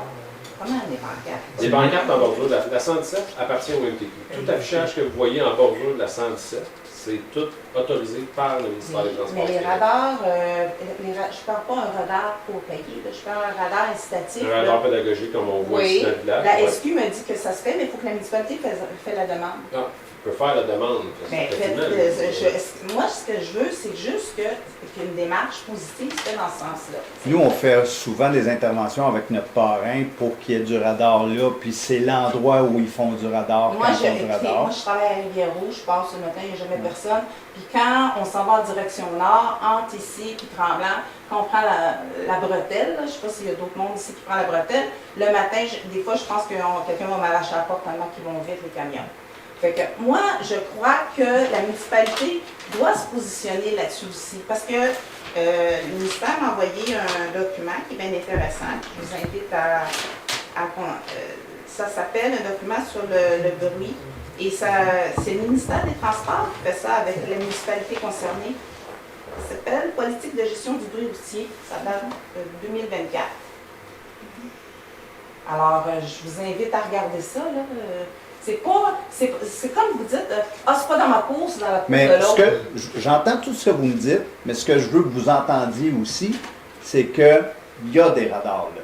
Vous dites qu'il n'y en a pas, Non. il y en a des radars là. Non. Au moment où vous passez, ils ne sont pas là, il y a des radars là. Là, vous pourrez demander à n'importe qui ici, là, il y a plein de monde qui hoche la tête. Il y a des radars qui se positionnent. Et à Saint-Faustin, c'est l'endroit où ils se mettent. Anyway, bon, alors je fais la Au demande. niveau du bruit, ça, je suis prêt à regarder pour ce que vous dites du joint de dilatation qui est concave, puis que ça, c'est une problématique majeure parce que qu'est-ce que ça veut dire au niveau du joint? Est-ce qu'il est trop là? Est-ce qu'il est trop. Il est renfoncé. C'est ça. Est-ce que le coefficient de dilatation a été mal calculé puis il est trop dilaté en été parce que. Il est concave, C'est ça. il est comme écrasé. Ça, ce bout-là, on va regarder. Là, les remorques, c'est comme quand on traîne un trailer, là, un bateau ou autre chose, là, quand on pogne une bosse ou un truc, ça frappe. Il y a des normes, fait qu'on va. Oui, dans le document que je vous ai dit, là, qui est paru en 2024, il y a des normes à respecter. Pouvez-vous nous le faire parvenir par courriel, s'il vous plaît? J'attends le coefficient, parce que moi j'ai fait une tête officielle du ministère du Transport. J'attends Le rapport. Pas le rapport, mais ils ont fait un relevé, soi-disant, Du bruit décibel. Oui. Ouais. Puis là, je l'attends. OK. Ben, faites-nous parvenir ça. Ça, ce bout-là, là, je m'engage parce que je vois qu'il y a quelque chose manquant. Mais au niveau du radar, madame, je continue à le dire, ils sont là. Peut-être pas aussi souvent qu'on voudrait, mais ils sont là. Oui, mais je vais faire une demande citoyen, mais c'est pas ça. C'est parce que si Agathe sont plus ouverts à ça, je les ai appelés ce soir. Mais ce que je veux dire, c'est que est-ce qu'on peut demander à l'SQ, tu sais, les petits panneaux qui déplacent une neige ou la vitesse, est-ce qu'ils peuvent l'installer pendant un certain temps? On va le demander. Tu sais, ça coûte rien, ça. Je veux pas qu'on installe un radar pour donner des étiquettes au monde, c'est pas ça que je cherche. C'est juste un effet dissuasif. C'est sûr, si les camions allaient moins vite, ça répercuterait moins fort là, le bruit, là, c'est évident. À quelle distance vous êtes du viaduc? 400 pieds, bien, près du gros de poste. OK. Wow, ça frappe, là. Okay. Ben, faites-nous parvenir le document que vous avez trouvé, puis dans votre courriel, là, vous avez mon courriel parce que faites-moi aussi la remarque là, pour le panneau mobile, je verrai qu'est-ce qu'on peut faire au niveau de notre parrain, puis au niveau de la MTQ. Ben, je pense qu'il faut faire une demande à la SQ. Je pense que c'est la SQ qui gère. Ben, c'est ça, notre parrain, c'est ce que je veux dire. Là, on a un parrain à la SQ. Ok, je fais ça. Merci. Merci. Oui? Je suis pas un joueur de tennis. Je voulais juste revenir sur un point, Mme Pissardet, que vous devriez garder bien en tête. Un, vous savez qu'il y a un problème. Deux, vous avez pris une action, c'est fermer les terrains de tennis. Mais vous semblez dire aussi que ça ne réglera pas tout le problème de vent, vous avez parlé de contamination croisée, vous avez parlé de tout ça. Puis, si vous savez qu'il va y avoir des problèmes autres que juste fermer les tours, vous devriez avoir un plan d'action. Il va peut-être vous aider à avoir des réponses plus globales. Vous devriez avoir un plan. Son point numéro 1, Mme Pissardet, c'est le point le plus important. Et vous savez maintenant qu'il y a un problème. Du moins, vous pensez qu'il y en a un, même juste de penser, vous devriez avoir un plan d'action pour résoudre ce problème-là. Résoudre. Puis peut-être pas nécessairement refaire je ne rentrerai pas là-dedans, mais quand vous savez qu'il y a un problème, vous devez agir puis fermer, ce n'est pas suffisant. J'ai envie de vous dire que le tennis, là, c'est un problème parmi les centaines de problèmes qu'on a aussi. Là. Fait qu'il y a des problèmes qui s'adressent plus rapidement en disant on va fermer, puis on va attendre la prochaine consigne. Qu'il y a des problèmes qu'il faut vraiment adresser, puis qu'il faut mettre des gens en action là-dessus. Tu sais, je veux juste vous dire que ce soir, on dirait que c'est notre seule préoccupation, le tennis, mais ça ne l'est pas, la seule préoccupation, le tennis. J'avais une main levée. Oui. Oui, mais moi, la suggestion que je ferais aux gens qui pratiquent le tennis, qui ont probablement une association locale, c'est de... C'est-à-dire, le problème, ils le vivent, c'est vous autres qui avez pris la décision. Le plan d'action devrait être élaboré conjointement. Ça doit être un plan d'action qui repose sur la science. C'est-à-dire, on ne peut pas dire, moi j'ai l'impression que, moi je pense que, moi je pile dessus, puis ça devrait mesurer tant. Ça peut pas, faut que ça soit basé sur la science, mais je les encourage à participer activement, peut-être à tendre la main à la municipalité et dire, est-ce qu'on fait un plan conjoint? Et aussi à contacter leur association, leur fédération sportive de tennis. Et vous n'êtes pas seul à vivre ça, il y en a d'autres qui réfléchissent à ces problèmes-là. Mettez-vous, réseautez-vous, puis arrivez avec une solution. Puis, parce que là, la confrontation, on a affaire à des gens de bonne foi des deux côtés. Fait que j'aime pas cette confrontation-là, je me sens pas bien là-dedans. C'est pas grave comment je me sens, mais en tout cas. Mais je pense que la façon de résoudre, c'est de dire, ben, allons-y, faisons un plan d'action, n'attendons pas juste que la ville le fasse pour nous. Mettons-nous en action, discutons avec la ville et élaborons quelque chose. Puis aussi avec nos fédérations sportives qui ont sûrement réfléchi à la chose et qui vont faire pression sur Santé Canada, qui vont envoyer des lettres aux journaux, qui vont publiciser la chose. Ça va accélérer le processus. Merci. Est-ce que je peux répondre à la madame? J'ai monsieur qui a la main levée, puis après ça, je vous donne la parole. Désolé, c'est encore pour le tennis. Bon, si je comprends bien, par mesure de précaution, il n'y a pas vraiment de directive de Santé Canada qui a dit de fermer les terrains. Vous avez pris la décision de façon que ce soit sécuritaire, comme les taux étaient un peu plus élevés, qu'il y ait des limites sur le terrain de points comme ça. Je comprends tout à fait. Et après ça, qu'est-ce qu'on fait pour régler le problème? Est-ce qu'on attend juste Santé Canada qui n'ont pas dit de fermer le terrain, de nous donner des conseils pour une réouverture des terrains? Non, mais attendez, si le problème, c'est que nous, on a décidé, vous avez décidé, je suis d'accord avec vous, là, on ne prend pas de risque avec ça. Vous avez décidé que parce que les taux étaient plus élevés, de fermer les terrains, je suis d'accord, mais est-ce que là, on ne devrait pas retirer le matériel? Parce que qu'est-ce qui va arriver? Ça ne disparaîtra pas par magie. On va prendre une compagnie pour retirer ça, puis mettre un produit de remplacement. Je veux dire, on fait attendre Santé Canada. C'est parce qu'on ne sait pas encore c'est quoi la meilleure façon de le faire. Santé Canada, ils ont émis un protocole sur comment retirer l'amiante, par exemple, des buildings. Ils ont émis des protocoles sur, dans les mines, comment on traite les résidus d'amiante dans les mines. Ils ont fait un protocole sur plein de choses. Mais il n'y en a pas sur les terrains de tennis qui sont contaminés. Je comprends. Fait que nous autres, on n'est pas équipés. Non, mais c'est parce que nous autres, on n'est pas équipés en tant que conseil municipal. On n'est pas équipés pour prendre ces décisions-là. Il y a des experts à Santé Canada. Est-ce qu'il y a des compagnies qui ne sont pas experts à retirer du matériel comme ça? Donc, eux sont capables de l'enlever. Si le matériel est enlevé, si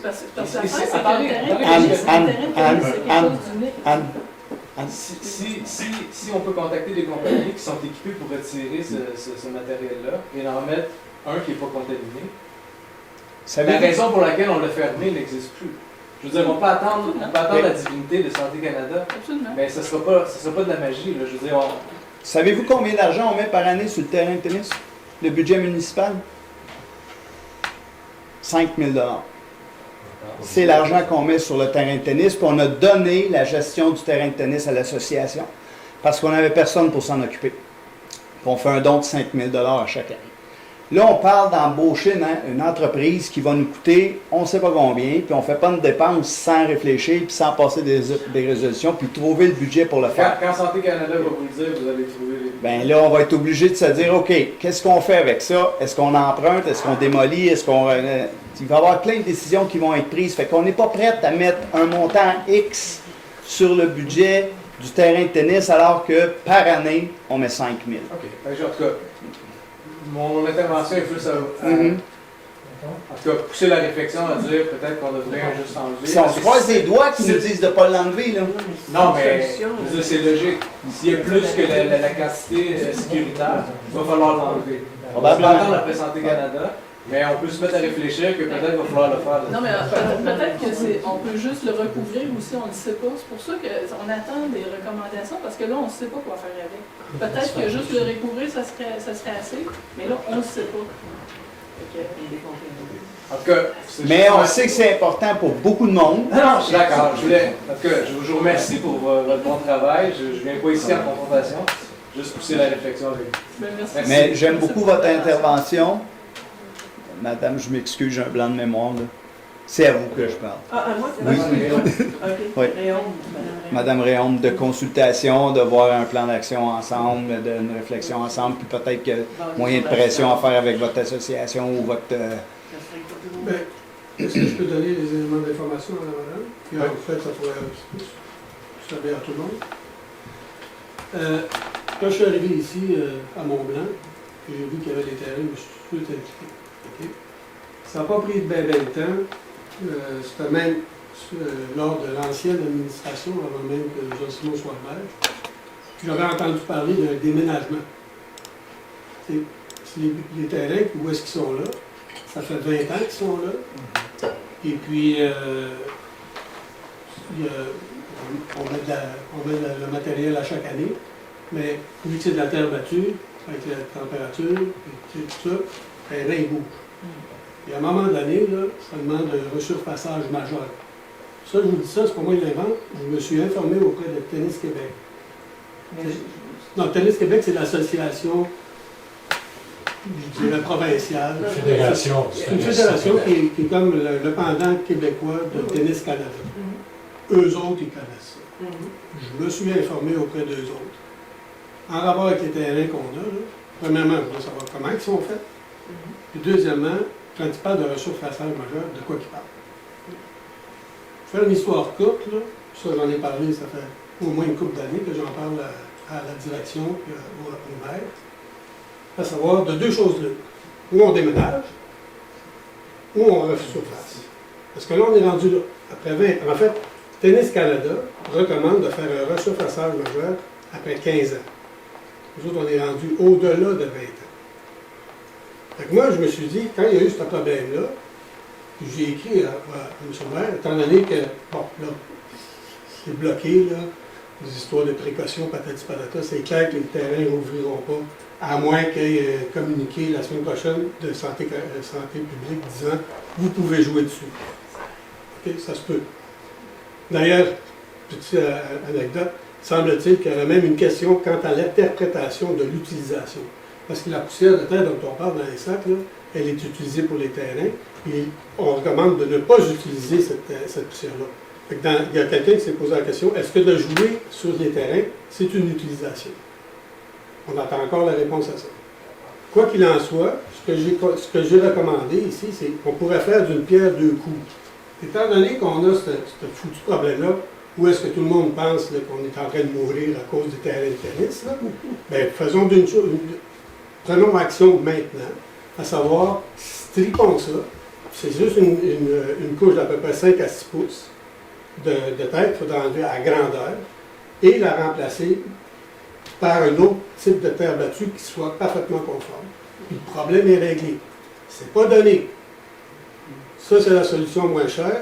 J'ai un estimé d'un fournisseur qui referait ce surfaçage-là pour 90 000 $. Le déménagement, c'est au moins 2 à 3 fois ça. Mais à quelque part, c'est clair, il va falloir faire quelque chose. On s'est toujours fait dire qu'on pouvait pas faire d'intervention parce qu'on était au-dessus de nos puits d'eau potable. Fait que là, il va falloir qu'on valide ça. Là. Ça règle le problème. Déménageons. Déménageons, mais c'est des coûts très ça. importants C'est aux frais de c'est 3600 citoyens qui ne jouent pas tous au tennis. Il faut tout évaluer ça. Là. Absolument, absolument. Je suis parfaitement d'accord avec ça.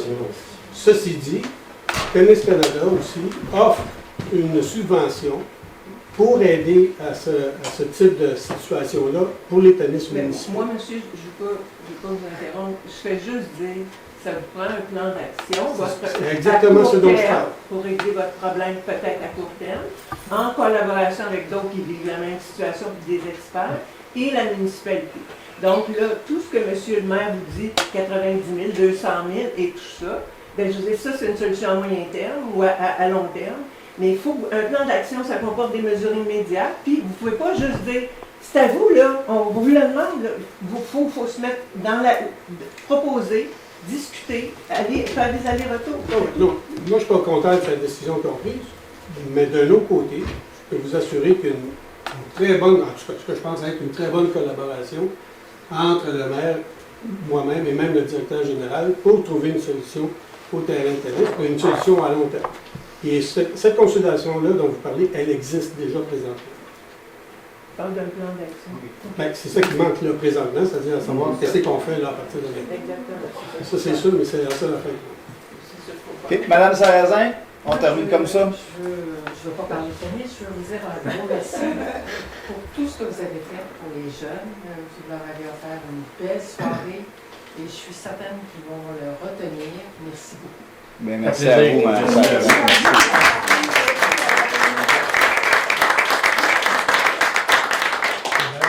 Question, c'est plate, c'est pas pour le tennis. J'aimerais ça remarquer ça parce que j'aime le tennis, mais je m'en rate pas. J'ai soulevé un problème de sécurité routière, là, il y a 2 mois. Je veux juste mentionner à ce jour, le dossier qu'on a commencé depuis 3 ans n'est pas plus avancé. J'attends une communication, on a dit que vers la fin juillet, il devrait avoir un plan d'action. Ou une décision prise si on devait réduire la vitesse sur le bout de chemin que j'ai fait la demande. Je suis dans le brouillard, là, M. Picard, et moi. Alors, le lac Lorraine, on essaie de réduire la vitesse aux abords du lac Lorraine. OK. Caroline, s'il te plaît, ça nous prend ça dans les suivis parce que on n'a pas fait de pouce là-dessus du tout. Mais on l'a eu, donc on s'est épais. Mais là, moi, j'ai pas de suivi. On engagerait une firme pour faire l'analyse complète. OK. Je pensais que ça vous avait été communiqué, là, parce que c'est sûr Martin est en vacances, lui aussi il doit se faire opérer. Là. Mais c'est la décision qui avait été prise au comité des travaux publics. Je peux vous dire, M. Simard, que j'ai constaté qu'il y a quelque chose qui a été fait, on n'a pas communiqué. J'ai vu un machin là, qu'on fait une évaluation de la vitesse. Alors, ils ont mis ça a été fait. Là, j'attends les résultats. Fait qu'il y a une analyse qui est supposée d'être faite. Je pense que c'était plus que ça. C'était engager une firme qui va faire l'analyse. OK. Alors, ça va peut-être Alain. Si on a des lacunes ou si nos pancartes sont en bonne place, tout ça, il y a une firme spécialisée qui font ça partout au Québec. Fait qu'eux autres, on va les engager pour dire, passez sa rue, dites-nous si tout est correct. Ça prend plus de pancartes? On a-tu des lacunes là? Faut-tu que ça s'aille plus dégagé au niveau des arbres? C'est tout ça l'analyse qu'il faut faire. Fait qu'on cible pas seulement le Lac-Clarin, mais Ben, Dans on cible un secteur, on va voir qu'est-ce qui en découle de ça. S'il faut, on fera d'autres secteurs. fait que quand je peux, bon, c'est quelque chose qu'on va. C'est juste comme on dit, le gros problème là, dans la municipalité, j'entends tout le monde parler, là, c'est tout le temps personnel. Tu sais, comme on dit, là, Mathieu, il est pris, c'est lui, il faut qu'il fasse aussi voyons, la trésorerie parce qu'on n'avait pas. Là, on va en engager un. Madame Gauthier n'est plus là, c'est Caroline. Là, il n'y a plus personne à son poste. Là, Martin se fait opérer. Fait que comme il dit, le monsieur le maire, il y a plein de problèmes. On essaie de les gérer le mieux qu'on peut, le plus vite qu'on peut. Mais nous autres, à un moment donné, on ne peut pas lui taper sa tête pour dire dépêchez-vous. Vous avez besoin des bénévoles, c'est ça que vous avez besoin. Dans les travaux publics, on a regardé un bout. Une année, la personne dit ouais, mais c'est dangereux quand je sors de ma cour. On s'en va sur Google Maps, bien, sur son terrain, mais il y aurait peut-être des montages à faire sur son terrain. Et tu stationnes, puis ta haie est en avant de toi, il faut que tu avances tout le temps, mais c'est ta haie, il faut que tu fasses de quoi. Mais les personnes elles demandent au TP de dire hey, mets-moi une pancarte, mets ci, mets ça, mets ça. Mais peut-être commencer par ça. Tu sais, c'est un peu aussi les entrées. Tu sais, tu as une tuyau en dessous de ton entrée, mais c'est à toi, c'est au propriétaire. Il faut que tu le nettoies. Un dégât d'eau, une grosse tempête arrive, il y a trop d'eau sur le chemin, ça s'en va sur ton terrain, et ainsi de suite. Mais il y a un entretien à faire que le citoyen doit faire aussi au début. Là. Oui, la municipalité, il y a des droits, il faut qu'il fasse des choses, il faut qu'il nettoie un peu les pancartes, qu'il voie les pancartes d'avance, et ainsi de suite. Je suis d'accord avec vous, il y a un début à ça. Il y a un autre début aussi, le citoyen doit faire sa part. Oui, je pense que oui. Je peux juste prêcher pour ce qu'on a demandé. C'est dans ma chaîne à saucisse. C'est dans ma chaîne. C'est bon. Je vous présente là. Je suis un gars patient. Alors, ça va nous faire plaisir aussitôt qu'on va. D'habitude, quand on a des bonnes nouvelles, on se dépêche de le dire. Ouais. Merci. J'ai besoin d'un proposeur. On a du pain sur la planche, Mathieu. Il va falloir qu'on se parle bientôt. Je vous souhaite un bon retour à la maison.